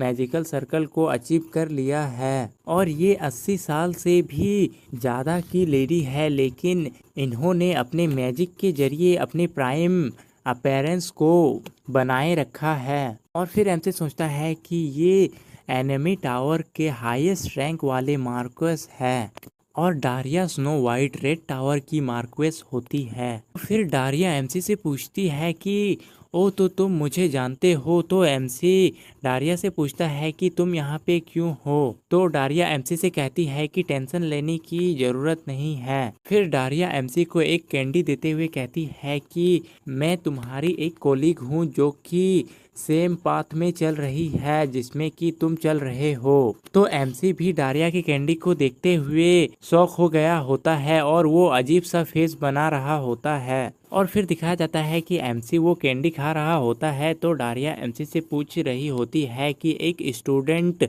प्रोफेसर के स्टडी में कैसे आया है। तो एमसी डारिया से कहता है कि प्रोफेसर ने मुझे परमिशन दिया है प्रोफेसर स्टडी करने के लिए। डारिया स्माइल करते हुए कहती है कि वो झगड़ालू। और एमसी डारिया के बात को सुन के एक अजीब सा फेस बना रहा होता है और वो सोचता है कि तो प्रोफेसर एक झगड़ालू है। और फिर डारिया एमसी से कहती है कि मैं हैरान नहीं हूँ कि तुम स्ट्रेंज बुक्स को पढ़ रहे हो। और फिर दिखाया जाता है कि डारिया एमसी के माना को सेंस कर रही होती है और डारिया सोच रही होती है कि ये एक्सट्रीमली प्योर माना है। और फिर वो सोच रही होती है कि एमसी ने इस माना को जिस तरह अरेंज किया है और उसने जिस तरह माना को स्टेबलाइज किया है, सचमुच ये बहुत ही रेयर है। तो एमसी भी सोचता है कि क्या उसने कुछ नोटिस किया है। तभी दिखाया जाता है कि डारिया एमसी के आसपास घूमने लगती है और वो एमसी से कहती है कि चिंता मत करो। और फिर डारिया कहती है कि चिंता मत करो, मेरा कोई भी इंटेंशन नहीं है सीन क्रिएट करने का, क्योंकि ये एक्स्ट्रा ऑर्डिनरी टाइप का नहीं है। तो फिर एमसी डारिया को थैंक यू कहता है। तो डारिया एमसी से कहती है कि अच्छे से ग्रो करना और वो वहीं से टेलीपोर्ट हो जाती है। और एमसी डारिया के टेलीपोर्शन को देख के थोड़ा सा शॉक हो गया होता है और वो कहता है कि ठीक है डारिया, मैं अच्छे से ग्रो करूँगा। और फिर सीन चेंज होता है और दिखाया जाता है कि एमसी उस लाइब्रेरी से बाहर आ गया होता है। तो एमसी सोच रहा होता है कि मैंने सोचा नहीं था कि मैं यहाँ पे लेडी डारिया से मिलूंगा, ये टोटली अनएक्सपेक्टेड था मेरे लिए। तभी कोई कहता है कि क्या वो एमसी नहीं है। तभी दिखाया जाता है कि फेडरिक और उसके साथी एमसी से कह रहे होते हैं कि क्या तुम अभी प्रोफेसर स्टडी से वापस आ रहे हो, तुमको क्या लगता है कि तुम कौन हो। और फिर फेडरिक एमसी से कहता है कि अच्छा, तो क्या तुमने प्रोफेसर से जाके चापलूसी की है इसके लिए। और फिर फेडरिक एमसी से कहता है कि ऐसा नहीं है कि कोई भी यहाँ चेंज कर देगा, जिसका फेल होना पहले से ही तय है। फिर फेडरिक स्माइल करते हुए एमसी से कहता है कि जो भी हो, लेकिन तुम अपना बेस्ट शॉट देना, हालांकि ये सब बर्बाद हो सकता है। और फिर सीन चेंज होता है और एक फाइटिंग ग्राउंड का सीन दिखाया जाता है जहाँ पे प्रैक्टिकल मैजिक थ्योरी होने वाला है। और उस ट्रेनिंग ग्राउंड में एक प्रोफेसर सबसे कह रहा होता है कि सबसे पहले एक पर्सन को इस ट्रेनिंग ग्राउंड में बुलाया जाएगा और वो पर्सन अपना ओपोनेंट खुद ही चूज कर सकता है। तो कुछ स्टूडेंट प्रोफेसर से कहते हैं कि प्रोफेसर सबसे पहले वीकेस्ट स्टूडेंट को बुलाइए, लेकिन प्रोफेसर उनको मना कर देता है और वो प्रोफेसर उन स्टूडेंट से कहता है कि फेयर फाइट के लिए ओपोनेंट्स को सेम लेवल पर होना चाहिए, इसीलिए सबसे पहले वीकेस्ट स्टूडेंट को नहीं बुला सकते हैं। तो फिर एमसी को दिखाया जाता है जो कि सोच रहा होता है कि मेरे पास्ट लाइफ में मैं सबसे पहला नॉमिनी हुआ करता था। और फिर फ्रेडरिक के साथियों का सीन दिखाया जाता है जो कि आपस में बात कर रहे होते हैं कि इस बार भी एमसी को पहले बुलाया जाएगा, उसे माना कंस्ट्रक्शन का सिंड्रोम है। इसलिए एमसी को स्पेशल ट्रीटमेंट की ज़रूरत है। और फिर वो लोग कहने लगते हैं कि मुझे पहले बुलाओ, मुझे पहले बुलाओ। और एमसी को दिखाया जाता है जो कि उनके बातों को सुन रहा होता है, लेकिन तभी वो प्रोफेसर उनको चुप रहने के लिए कहते हैं। और फिर वो प्रोफेसर सबसे कहते हैं तो अब हम नॉमिनेशन को स्टार्ट करने वाले हैं और हमारा पहला नॉमिनी है। और फेडरिक के साथियों को दिखाया जाता है जो कि सोच रहे होते हैं कि पहला नॉमिनी एमसी है, इसीलिए वो लोग स्माइल कर रहे होते हैं। लेकिन तभी प्रोफेसर कहते हैं कि पहला नॉमिनी फेडरिक है। तो फिर वो दोनों फेडरिक का नाम सुन के शॉक हो गए होते हैं। तो वो दोनों कहते हैं कि पहले फेडरिक क्यों आ रहा है। और दिखाया जाता है कि फेडरिक जब आ रहा होता है तो वो और प्रोफेसर स्माइल कर रहे होते हैं और फेडरिक उस प्रोफेसर को थैंक यू कहता है। तो फिर एमसी को दिखाया जाता है जो कि सोच रहा होता है कि जैसा कि मैंने सोचा था वैसा ही हो रहा है। और फेडरिक को दिखाया जाता है जो कि उस ग्राउंड में जाके कहता है कि तुम वहाँ क्या कर रहे हो, तुम नीचे आओ। और वो एमसी को बुला रहा होता है। और फिर सीन चेंज होता है और प्रोफेसर को दिखाया जाता है जो कि कहता है कि ये बेहतर होता अगर तुम यहाँ विजिट करने से पहले एक शॉर्ट नोटिस दे देती। तो फिर डारिया प्रोफेसर से कहती है कि मास्टर ये सिर्फ एक टीचर और स्टूडेंट का मीटिंग है, तो इसके लिए इतना सब क्यों करें। और फिर डारिया प्रोफेसर से कहती है कि तुमने एमसी को प्रोफेसर स्टडी के लिए परमिशन दी है ना। तो प्रोफेसर शॉक हो जाता है और वो डारिया से कहता है कि हाँ, क्या उसने कोई परेशानी खड़ी की है। तो डारिया स्माइल करते हुए प्रोफेसर से कहती है कि नहीं, लेकिन ये बहुत समय बाद एक रेयर सीन था। तो प्रोफेसर कहता है कि तुम सही कह रहे हो, लेकिन एमसी के माना रोड में एक रेयर डिजीज है जिसका कि कोई भी इलाज नहीं है इस कॉन्टिनेंट में। तो डारिया प्रोफेसर से कहती है कि तुम एक मूर्ख हो। तो फिर प्रोफेसर शॉक होते हुए कहता है कि क्या। तो डारिया कहती है कि एमसी ने पहले ही अपने डिजीज के प्रॉब्लम को मैनेज कर लिया है। तो प्रोफेसर डारिया से कहती है कि तुम क्या कहने की कोशिश कर रही हो। तो डारिया प्रोफेसर से कहती है कि उसे देखने से लगा कि उसने पहले ही सेकेंड सर्कल को अचीव कर लिया है। तो प्रोफेसर शॉक होते हुए कहता है कि सेकेंड सर्कल। और फिर सीन चेंज होता है और एमसी का सीन दिखाया जाता है जिसे कि एक मिशन मिला होता है। अगर वो इस मैच को विन करता है तो फिर एमसी को 2 माना स्टोन मिलेंगे और उसे एक 40 kg का सब स्पेस भी मिलेगा। तो फिर एमसी खुश होते हुए सोचता है कि सब स्पेस ये सिर्फ विजार्ड मैजिशियंस ही होल्ड कर सकते हैं और सब स्पेस की मदद से माना स्टोन्स को कैरी करने में बहुत ही हेल्प होगी। तभी फेडरिक एमसी से कहता है कि क्या तुम पागल हो गए हो, तुम अगर चाहते हो कि मैं तुम्हारा जान बख्श दूं तो फिर तुम अपने लाइफ की भीख मांगो मेरे सामने।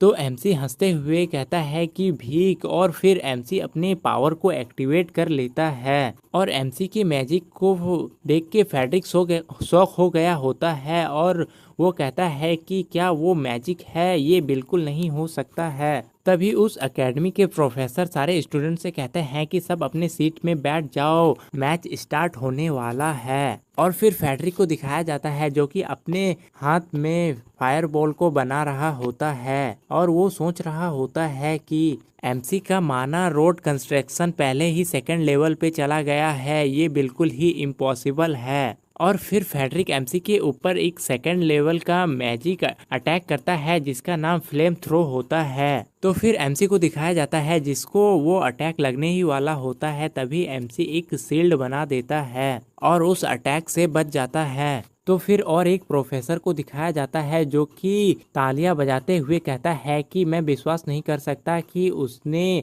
हॉट फ्लेम्स से बचने के लिए थोड़ी सी झुकी हुई शील्ड को बनाया। और फिर ट्रेनिंग ग्राउंड वाले प्रोफेसर को दिखाया जाता है जो कि शौक होते हुए कहता है कि एमसी हमसे अपने स्किल्स को छुपा रहा था। और फिर फेडरिक का सीन दिखाया जाता है जिसका कि हाथ कांप रहा होता है और वो सोच रहा होता है कि क्या मैं होल्ड कर पाऊंगा। अपने इस फायर अटैक को। और फिर दिखाया जाता है कि फेडरिक अपने फायर अटैक को और ज़्यादा देर होल्ड नहीं कर सकता। तो फिर एमसी कहता है कि अब मेरी बारी है, और फिर एमसी अपने सेकंड सर्कल के फायर एरो को बना लेता है और एमसी फेडरिक के ऊपर अटैक कर देता है। तो फिर फेडरिक अपना शील्ड बनाते हुए एमसी के अटैक को डॉज करता है और कहता है कि क्या वो सचमुच पहले ही सेकंड सर्कल को अचीव कर चुका है। और फिर दिखाया जाता है कि फेडरिक एमसी के अटैक को बहुत मुश्किल से डॉज कर रहा होता है, लेकिन तभी फेडरिक कुछ देख के शॉक हो जाता है। और फिर फेडरिक कहता है कि क्या तुम मजाक कर रहे हो। और फिर एमसी को दिखाया जाता है जिसने कि अपना सेकंड फायर एरो को बना लिया होता है। तो फिर फेडरिक कहता है कि उसने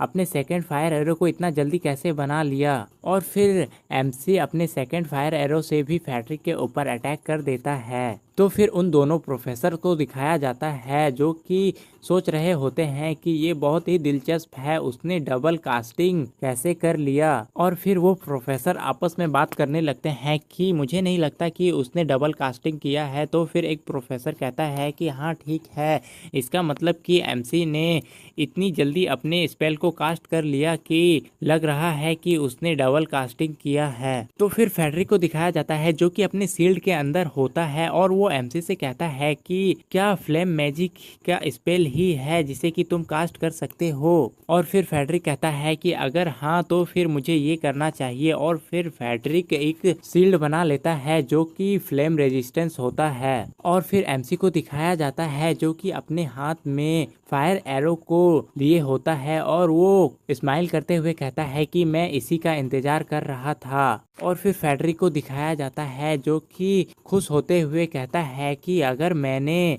एमसी के माना खत्म होने तक इसको होल्ड कर लिया और फिर मैं काउंटर अटैक करूंगा तो फिर मैं ही इस मैच को जीतूंगा। लेकिन तभी दिखाया जाता है कि एमसी अपने हाथों में विंड एरो को कास्ट करने लगता है जिसे देख के फेडरिक भी शॉक हो गया होता है। तभी एमसी फेडरिक के ऊपर विंड एरो से अटैक करता है और वो अटैक इतना डेंजरस होता है कि वो फेडरिक के शील्ड को तोड़ते हुए फेडरिक को लग जाता है। और फेडरिक कहता है कि तुमने तुरंत ही पहचान लिया कि ये शील्ड किस नेचर का है और अपने स्पेल को मॉडिफाई कर दिया। और फिर उन प्रोफेसर्स को दिखाया जाता है जो कि एमसी के स्किल्स को देख के बहुत ही शॉक हो गए होते हैं। और फिर फेडरिक को दिखाया जाता है जो कि बहुत ही घायल हो गया होता है, उसका पूरा शरीर कांप रहा होता है। तभी एमसी बहुत तेजी से फेडरिक के पास आ जाता है और एमसी एक और मैजिक को कास्ट करता है और फेडरिक को पंच करने लगता है। और फिर एमसी फेडरिक को बहुत ही बुरी तरह से मारने लगता है और एमसी रुक ही नहीं रहा होता है। तभी उस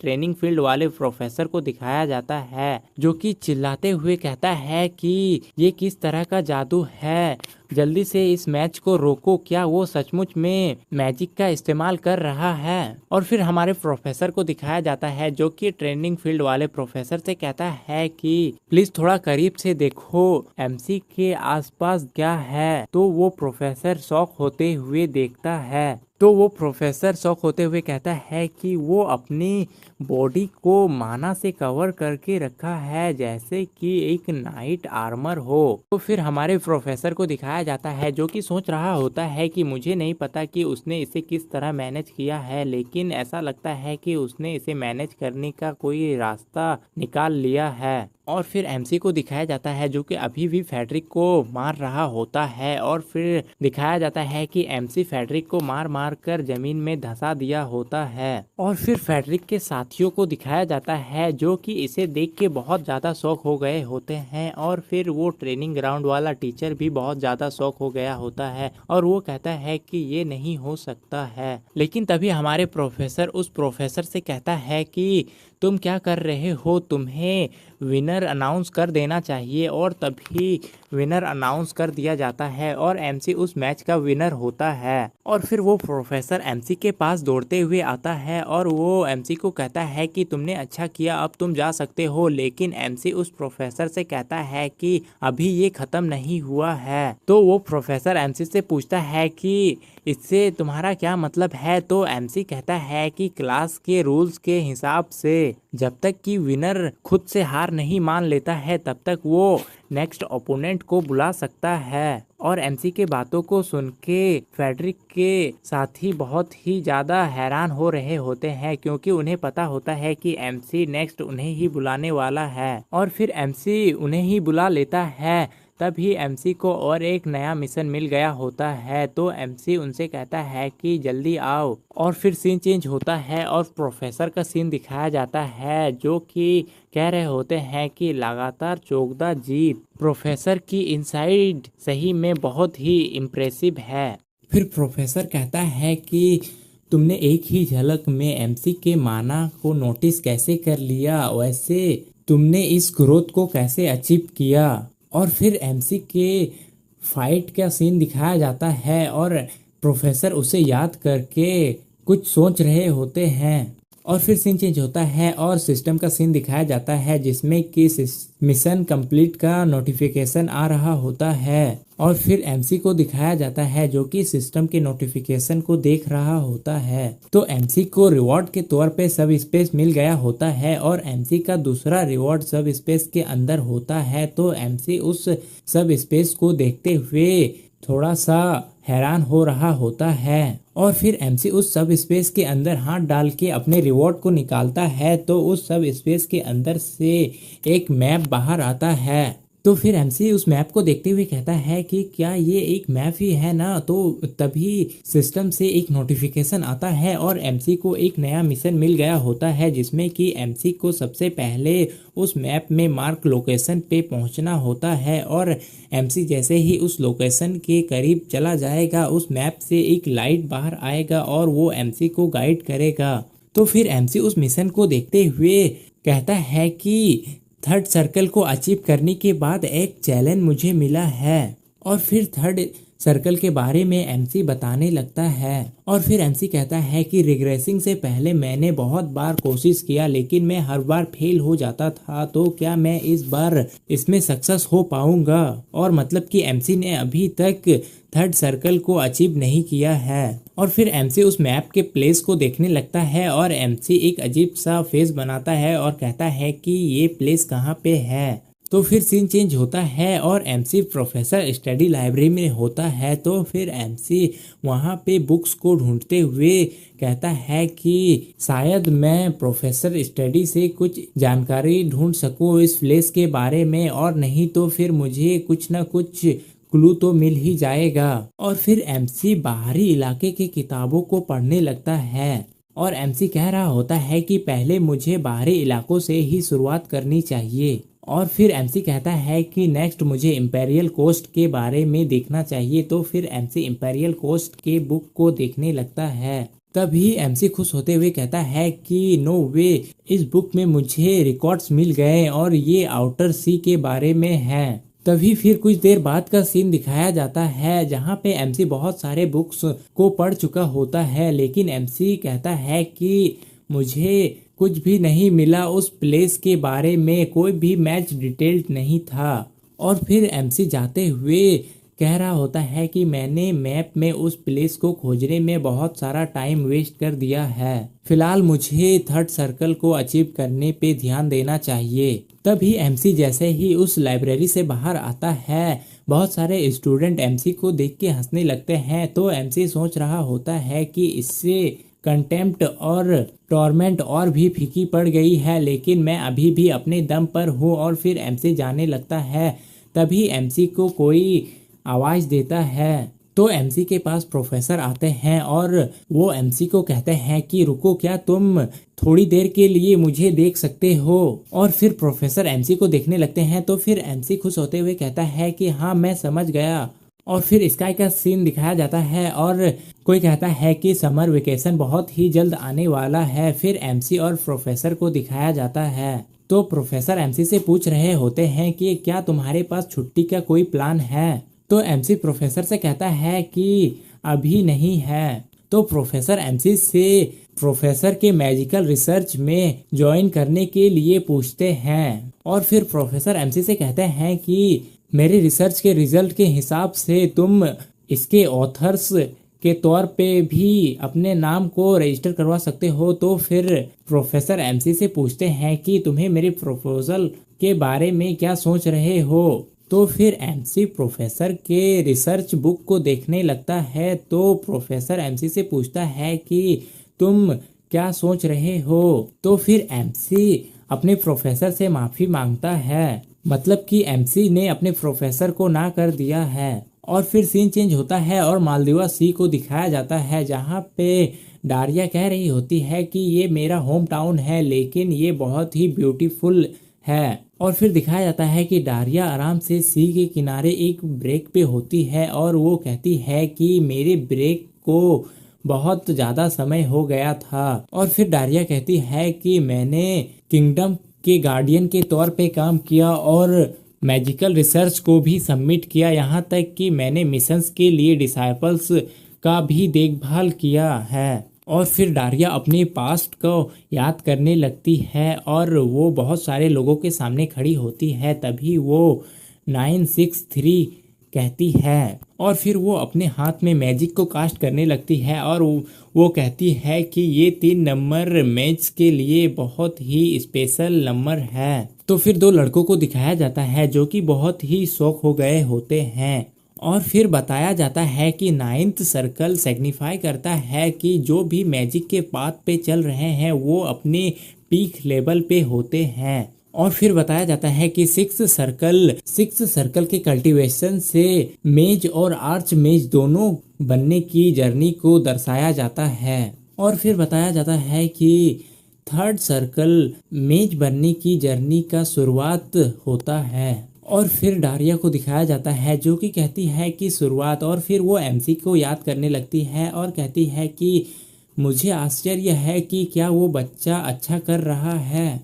और फिर सीन चेंज होता है और एमसी को दिखाया जाता है और ये एमसी का फ्लैशबैक होता है जिसे कि डारिया याद कर रही होती है। फिर सीन चेंज होता है और एक घोड़ा गाड़ी को दिखाया जाता है जिससे कि कोई कहता है कि हम आ गए हैं। तभी वो घोड़ा गाड़ी वाला कहता है कि वो उतर क्यों नहीं रहा है। फिर वो कहता है कि डियर कस्टमर आप उतर सकते हैं, लेकिन तभी वो एमसी को देखते हुए शॉक हो गया होता है क्योंकि एमसी उस घोड़ा गाड़ी में बेहोश हो गया होता है। और फिर दिखाया जाता है कि एमसी एक रेस्टोरेंट में खा रहा होता है और वो एक भुक्कड़ की तरह खा रहा होता है। और फिर एमसी खाते हुए सोच रहा होता है कि एमसी जब बेहोश हो गया था तो फिर वो घोड़ा गाड़ी वाला उसे इस रेस्टोरेंट में ले आया। और फिर एमसी सोचता है कि चाहे जो भी हो मैं किसी तरह यहाँ पहुँच ही गया। और फिर एमसी कहता है कि 3rd सर्कल मैंने कुछ ही समय में अपने रिग्रेशन से पहले के स्टेट को सरपास कर लिया है। और फिर एमसी उस रेस्टोरेंट में पैसे देते हुए सोच रहा होता है कि पर मैं इससे सेटिस्फाई नहीं हूँ,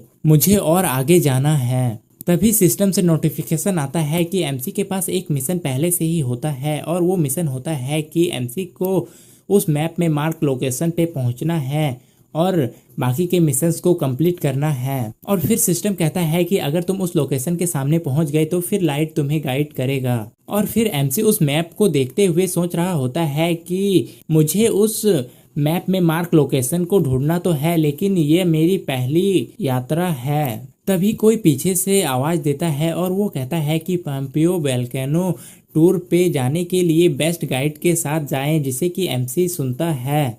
तभी वो पर्सन चिल्लाते हुए कहता है कि आज के लिए स्पेशल डिस्काउंट है। और फिर सीन चेंज होता है और वो गाइड सबसे कह रहा होता है कि लेजेंड्स के मुताबिक पोम्पायो एक माउंटेन था जो कि ओरिजिनली एक वोल्केनो में चेंज हो गया क्योंकि यहाँ पे एक विशेष प्राणी रहने लगा। और फिर एमसी उस गाइड के बात को सुनते हुए सोच रहा होता है कि यहाँ पे किसी के रहने से माउंटेन का नेचर चेंज हो गया। दुनिया में सिर्फ एक ही ऐसा क्रिएचर है जिसके वजह से ये हो सकता है और वो एक रेड ड्रैगन है। और फिर उस ड्रैगन को दिखाया जाता है और फिर एमसी देखता है कि उनका गाइड सबको उस वोल्केनो को बारे में बता रहा होता है। तभी एमसी उसे देखते हुए कहता है कि यहाँ से अकेले ही आगे बढ़ना सही रहेगा। और फिर एमसी उस खाई में छलांग लगा देता है और फिर एमसी एक वाटरफॉल के पास आ गया होता है और एमसी कह रहा होता है कि मेरे लौटने का कारण बस यही है कि मेरी मिशन कंप्लीट करने से मैं जल्दी ग्रोथ करता हूँ और मुझे रिवॉर्ड्स भी मिलते हैं। और फिर एमसी कहता है कि ये सब कुछ हो सकता है। और फिर एमसी उस मैप को देखने लगता है तो एमसी कहता है कि ये उस ड्रैगन से रिलेटेड भी हो सकता है।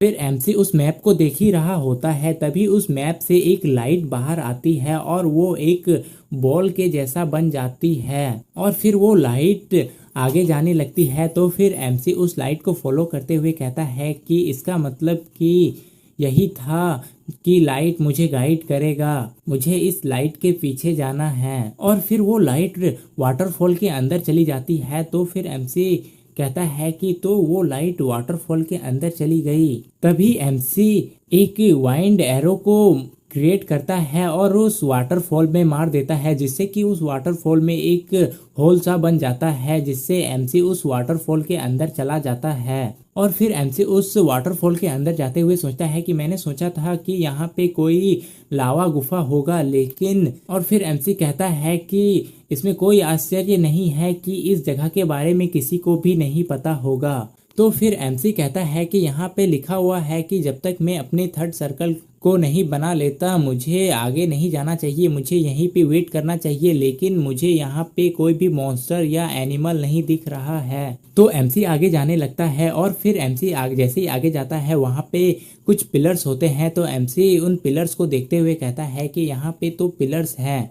और फिर एमसी उन पिलर्स को देखते हुए कहता है कि ये पिलर्स कितने पुराने हैं। तभी एमसी देखता है कि वो मैप से निकला हुआ लाइट एक गेट के पास रुका हुआ होता है। तो एमसी उससे देखते हुए कहता है कि मैं सोच ही रहा था कि तुम कहाँ गए, तो तुम वहाँ पे हो। और फिर एमसी उस गेट की तरफ जाने लगता है। तभी एमसी को कुछ फील होता है। तो एमसी कहता है कि मैं अपने पहले के दिनों को भूल गया, जब मैं एक मैसनरी था, मैंने अपने गार्ड को डाउन कर दिया। और फिर एमसी कहता है कि एक ऐसा सिचुएशन जहाँ पे ना तो कोई मॉन्स्टर का निशान है और ना तो कोई एनिमल है और ना ही कोई साउंड है, इसका मतलब कि मैं किसी शिकारी के टेरिटरी में एंटर कर चुका हूँ। और तभी एमसी पीछे मुड़कर देखता है कि एमसी के पीछे एक कोमोडो लिजार्ड आ चुका होता है। और फिर वो कोमोडो लिजार्ड बहुत जोर से चिल्लाता है और फिर वो कोमोडो लिजार्ड अपने टेल से एमसी के ऊपर अटैक करता है, लेकिन दिखाया जाता है कि उसका अटैक एक पिलर पे लगा होता है और उस कोमोडो लिजार्ड के एक ही अटैक से वो पिलर टूट गया होता है। और एमसी उस कोमोडो लिजार्ड के अटैक को किसी तरह डॉज कर लेता है। और फिर एमसी उस मॉन्स्टर को देख के कहता है कि मैसनरीज के दो टीम को साथ में रहना होगा, एक ऐसा मॉन्स्टर जिसे कि एक बड़े एफर्ट के साथ ही हराया जा सकता है। और फिर एमसी उस मॉन्स्टर के सामने खड़ा होता है। तो वो मॉन्स्टर एमसी की तरफ अटैक करने के लिए बढ़ रहा होता है। तभी एमसी सोचता है कि इससे भागना ही सही ऑप्शन रहेगा। और तभी एमसी अपने हाथ में लाइटनिंग एरो को बनाने लगता है। तभी उस कोमोडो लिजार्ड को दिखाया जाता है जो कि एमसी के तरफ अटैक करने के लिए आ रहा होता है। तभी एमसी अपने लाइटनिंग एरो से उस मॉन्स्टर के ऊपर अटैक कर देता है और वो एरो सीधे ही उस मॉन्स्टर को हिट होता है, जिससे कि उस मॉन्स्टर को बहुत बड़ा झटका लगता है। और फिर एमसी वहां से भागने लगता है और कहता है कि इससे मुझे कुछ समय मिल गया। और फिर एमसी उस गेट की तरफ भागने लगता है और कहता है कि मैं इस तरह स्टोन गेट से गुजरूंगा। लेकिन तभी दिखाया जाता है कि उस गेट के सामने जो गार्ड वाले स्टैचू होते हैं वो एमसी के रास्ते को रोक लेते हैं और वो एमसी से कहते हैं कि पहले तुम अपने मैजिक के क्वालिफिकेशन को प्रूव करो। तो फिर एमसी उसे देखते हुए कहता है कि ये क्या बकवास है। तभी उस मॉन्स्टर को दिखाया जाता है जो कि बहुत ही गुस्से में उस स्मोक से बाहर आ रहा होता है और एमसी सोच रहा होता है कि ये तो एक डेड एंड है। और फिर एमसी अपने फुल पावर को एक्टिवेट करते हुए कहता है कि अगर इसे टाला नहीं जा सकता है तो मैं इसे तोड़ दूंगा। और एमसी अपने ड्रैगन आई के पावर को भी एक्टिवेट कर लेता है और इस टाइम पे एमसी बहुत ही बैडेस लग रहा होता है। और फिर एमसी अपने एक हाथ पे फायर एरो बना रहा होता है और ये थर्ड सर्कल का फायर बोल्ट मैजिक होता है। लेकिन दिखाया जाता है कि उस स्टोन गेट के स्टोन में एमसी का मैजिक जा रहा होता है और फिर सीन चेंज होता है और उस मॉन्स्टर को दिखाया जाता है जो कि बहुत ही ज्यादा गुस्से में होता है, लेकिन वो अचानक से रुक जाता है। तो एमसी उस मॉन्स्टर को देखते हुए कहता है कि अचानक से वो क्यों रुक गया। तो फिर दिखाया जाता है कि एमसी अपने मैजिक को रेडी रखता है और उसके सामने स्मोक में वो मॉन्स्टर रुका हुआ होता है, लेकिन फिर दिखाया जाता है कि वो मॉन्स्टर उस स्मोक से बाहर आता है और एमसी के सामने झुक जाता है। तो एमसी उस मॉन्स्टर को देख के शॉक हो जाता है और वो कहता है कि ये क्या है, और एमसी को कुछ समझ में नहीं आ रहा होता है। लेकिन दिखाया जाता है कि वो गार्ड जो पहले एमसी के रास्ते को रोक रहे होते हैं वो भी अपने पहले के पोजीशन में आ गए होते हैं, और तभी नोटिफिकेशन आता है कि एमसी ने अपने क्वालिफिकेशन को प्रूफ कर दिया है। और तभी दिखाया जाता है कि उस गेट का वो रेड स्टोन चमकने लगता है और उस स्टोन के लाइट में एमसी को पूरी तरह से ढक लेता है। और फिर एमसी को दिखाया जाता है जो कि एक अलग ही जगह में पहुंच गया होता है। तभी एमसी अपनी आंखों को खोलता है और एमसी शॉक हो जाता है अपने आसपास के एरिया को देख के, और एमसी देखता है कि उसके आसपास में सिर्फ आइस होता है। तो एमसी उस आइस को देखते हुए कहता है कि ये क्या बदतमीजी है, और फिर एमसी कहता है कि क्या वो एक टेलीपोर्टेशन स्पेल था, मुझे पूरा यकीन है मैं कुछ सेकंड पहले एक गुफा में था। और फिर एमसी आगे बढ़ने लगता है, लेकिन तभी दिखाया जाता है कि एमसी के सामने एक ड्रैगन का सिंग होता है, जिसे देख के एमसी कहता है कि ये क्या चीज है। तभी सिस्टम से नोटिफिकेशन आता है और इस बार सिस्टम नोटिफिकेशन का कलर रेड होता है, और एमसी का मिशन होता है कि एमसी को उस जगह पे जितना भी आइस गोलम्स होता है उन्हें डिफीट करना होगा अपनी फायर मैजिक का यूज़ करते हुए, क्योंकि एमसी का फायर मैजिक का ट्रेलर चल रहा होता है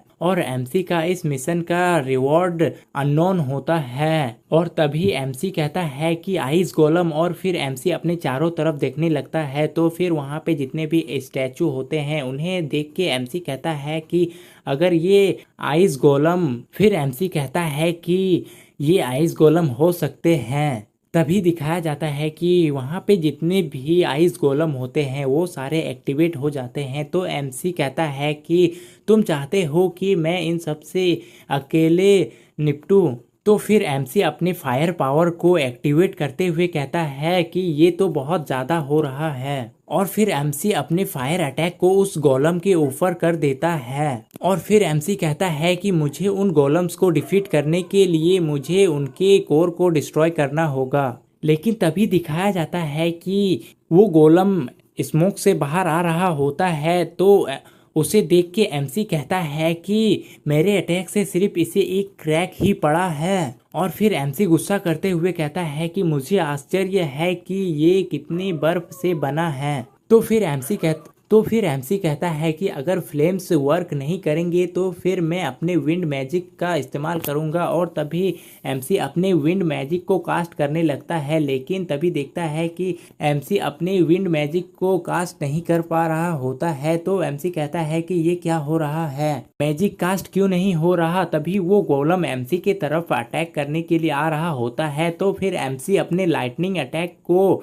करने के लिए मैजिक कास्ट करता है, लेकिन लाइटनिंग अटैक भी नहीं होता है। और तभी वो गोलम एमसी के ऊपर अटैक कर देता है। तो फिर एमसी बहुत ही मुश्किल से उस गोलम के अटैक को डॉज करता है। और फिर एमसी खड़ा होता है और कुछ समय पहले का फेस याद करने लगता है, जब सिस्टम उससे कह रहा होता है कि ये सिर्फ फायर का ट्रायल है। और फिर एमसी उस गोलम के अटैक को डॉज करने लगता है और कहता है कि मैं फायर मैजिक के अलावा और कोई मैजिक का यूज़ नहीं कर सकता हूँ। और फिर दिखाया जाता है कि एमसी उन गोलम्स के अटैक को डॉज करते करते एक पत्थर से टकरा के गिर गया होता है, और वो सारे गोलम एमसी के तरफ बढ़ रहे होते हैं। तभी एमसी खड़ा होता है और एमसी का पूरा बॉडी कांप रहा होता है, लेकिन तभी एमसी अपने फेस पे लगे ब्लड को साफ करता है और अपने फायर पावर को एक्टिवेट कर लेता है। और फिर एमसी बहुत ही बैडेस लुक बनाते हुए आगे बढ़ता है और अपने फुल पावर को एक्टिवेट कर लेता है और वो कहता है कि मैं ये सब तोड़ दूंगा। और एमसी एक ही साथ अपने 3 फायर एरोस को कास्ट करता है और उन गोलम्स के ऊपर अटैक कर देता है, जिससे कि वहाँ पे एक बहुत ही बड़ा धमाका होता है। लेकिन फिर दिखाया जाता है कि वो गोलम फिर से उस स्मोक से सही सलामत निकल रहे होते हैं और एमसी के उन तीनों एरो के अटैक से भी उन गोलम्स को कुछ नहीं हुआ होता है, जो देख के एमसी थोड़ा सा तो शॉक हुआ होता है। लेकिन एमसी फिर से उन गोलम्स के ऊपर अटैक करता है और दिखाया जाता है कि इस बार एमसी के अटैक से एक गोलम डिस्ट्रॉय हो गया होता है। तो फिर एमसी कहता है कि अब 2 ही बचे हैं और फिर एमसी कहता है कि इस रेट से चलता रहा तो फिर मेरा माना पहले ही खत्म हो जाएगा, इनको हराने से पहले ही। और फिर एमसी कहता है कि मुझे एक प्लान की ज़रूरत है। तभी दिखाया जाता है कि वो गोलम्स एमसी के ऊपर अटैक करने लगते हैं, तो फिर एमसी उनसे बचकर भागने लगता है और एमसी भागते हुए कहता है कि मुझे एक प्लान की ज़रूरत है ताकि मैं उनके आइस शील्ड को एक ही अटैक में तोड़ सकूं। और फिर एमसी कहता है कि मुझे एक पॉइंट पे कॉन्सेंट्रेट करना होगा और फिर एमसी कहता है कि इसका आंसर है डेंसिटी। मुझे पहले इन आइस गोलम से थोड़ा सा डिस्टेंस बनाना होगा अपने स्पेल को कास्ट करने के लिए, फिर मुझे फायर एरोस को क्रिएट करना होगा।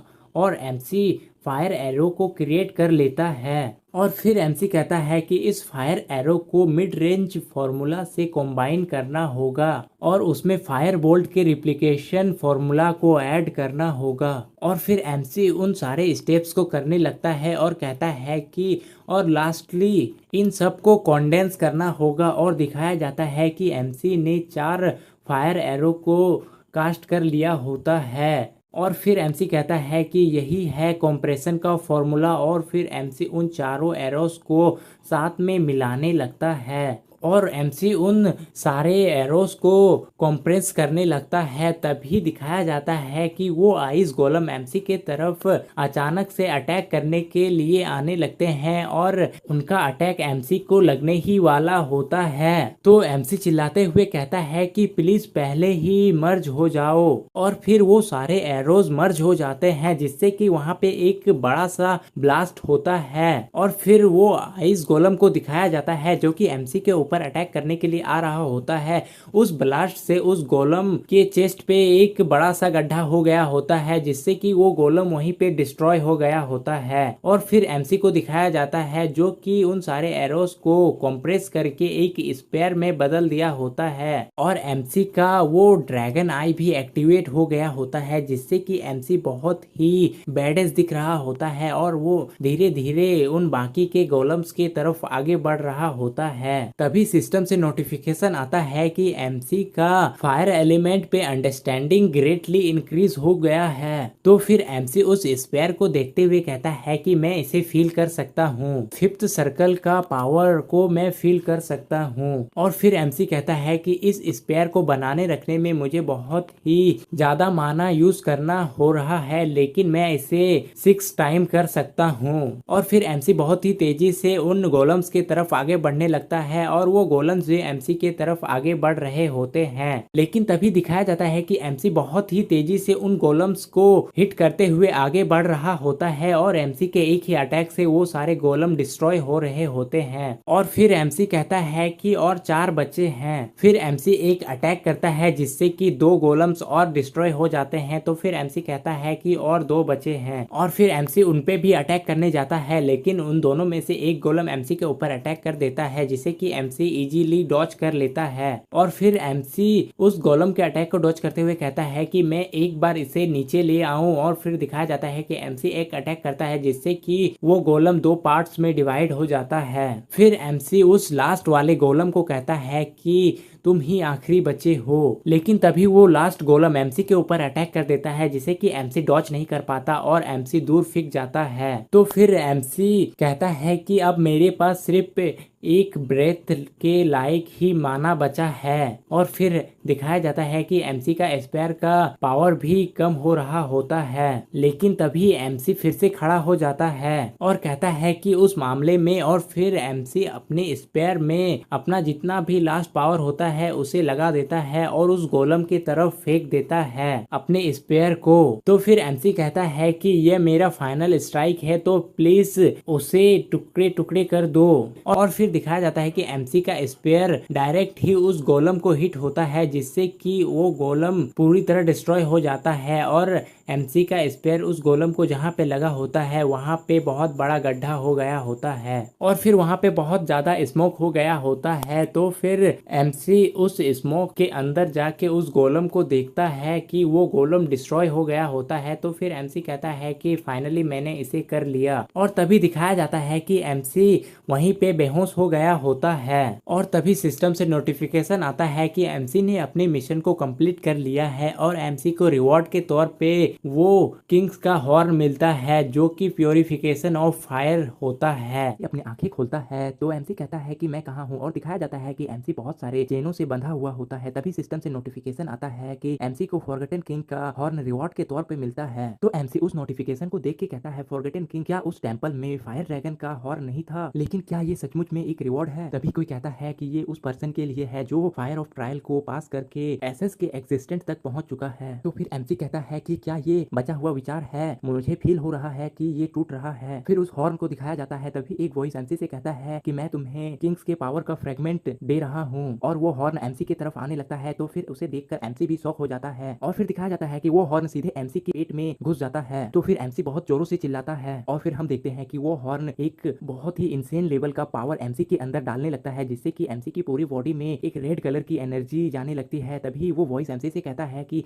इस पावर के साथ इस वर्ल्ड को चेंज कर दो और फिर वो पावर एमसी के अंदर जाने लगता है और वो पावर इतना होता है कि हमें एमसी के पीछे उस ड्रैगन का शैडो भी दिखाया जाता है। और फिर सीन चेंज होता है और समुद्र के किनारे का सीन दिखाया जाता है जहाँ पे एमसी बह के आया होता है। तभी एमसी अपनी आंखें खोलता है और खड़े होते हुए कहता है कि मैं कहाँ हूँ। तो फिर एमसी अपने सामने की सिटी को देखता है और कहता है कि मैं मालदेवा के सिटी के पास हूँ। और फिर एमसी सब याद करने लगता है और कहता है कि आखिर में हुआ क्या। तभी सिस्टम से नोटिफिकेशन आता है कि एमसी ने फॉरगेटन किंग के हॉर्न को एब्जॉर्ब किया है, जिसकी वजह से एमसी की माना की लिमिट भी बढ़ चुकी है और एमसी का फायर एट्रीब्यूट इंटरमीडिएट लेवल से एडवांस लेवल तक जा चुका है। तो फिर एमसी उस सिस्टम के नोटिफिकेशन को देखकर अपनी पावर को एक्टिवेट करता है और फिर एमसी अपनी पावर को देख के खुद ही शॉक हो जाता है और कहता है कि क्या ये मेरी माना की पावर है? फोर्थ सर्कल का पावर ठीक मेरी आंखों के सामने है। और एमसी उस हॉर्न को एब्जॉर्ब करने की वजह से एमसी फोर्थ सर्कल कंप्लीट कर लिया होता है। तो फिर एमसी खुश होते हुए कहता है कि इतना हार्डवर्क करने के बाद इसका रिवॉर्ड बहुत ही अच्छा है। तभी एमसी को कोई कहता है कि तुम्हें यहाँ देखकर बहुत ही खुशी हुई। तो फिर एमसी पीछे मुड़कर देखता है तो एमसी के पीछे डारिया होती है। तो फिर डारिया एमसी से कहती है कि मैं यहाँ पे इसलिए आई क्योंकि मुझे यहाँ पे अचानक से बहुत ज्यादा माना फील हो रहा था, सिर्फ ये पता लगाने के लिए कि इसका सोर्स सिर्फ वॉक हिल जीनियर्स के पास था। तभी एमसी हंसते हुए डारिया को थैंक यू कहता है और फिर एमसी कहता है कि मुझे यहाँ पे टावर मास्टर से मिलने की उम्मीद नहीं थी। तभी डारिया को दिखाया जाता है जो अपनी पावर से एमसी के माना को सेंस कर रही होती है और एमसी के सर्कल को देख रही होती है। तो वो सोचती है कि इतने कम समय में ये फोर्थ सर्कल के इतने करीब आ गया है और फिर डारिया कहती है कि उसका माना भी पहले से ज्यादा प्योर हो चुका है। तो फिर एमसी डारिया से पूछता है कि आप मालदेवा सिटी में क्यों आए हैं। तभी डारिया एमसी से कहती है कि मालदेवा सिटी मेरा होम टाउन है। तो फिर एमसी कहता है कि ये आपका होम टाउन है टावर मास्टर। तो डारिया कहती है कि हाँ, और इसीलिए मैं हर समर वेकेशन में यहीं आती हूँ। तो फिर एमसी सोचता है कि सच सामने लाना अभी भी जल्दबाजी होगी। तो एमसी डारिया से झूठ कह देता है और वो कहता है कि मैं वर्ल्ड को एक्सप्लोर करने आया हूँ। तो डारिया कहती है कि वो ऐसा है। फिर वो सोचती है कि क्या मैं बच्चे का पोटेंशियल का टेस्ट करूँ। तभी डारिया एमसी से कहती है कि ऐसे में क्या तुम मेरी थोड़ी मदद कर सकते हो। तो एमसी कहता है मैं। और तभी डारिया अपनी मैजिक को कास्ट करती है और एमसी को फ्लेम टावर के कपड़े पहना देती है। तो एमसी उन कपड़ों को देखते हुए कहता है कि ये तो फ्लेम टावर का पैटर्न है। तो डारिया कहती है कि चिंता मत करो, तुम अपनी एबिलिटीज के साथ ये संभाल लोगे। तभी एमसी के सामने और एक मिशन आ जाता है और एमसी को डारिया स्नो व्हाइट का ट्रायल को पास करना होता है, जिसके रिवॉर्ड पे एमसी को मिड लेवल के माना स्टोन्स मिलेंगे। फिर सीन चेंज होता है और डारिया एमसी से कहती है कि तुम्हें पहले से ही पता होगा कि स्लेवरी पे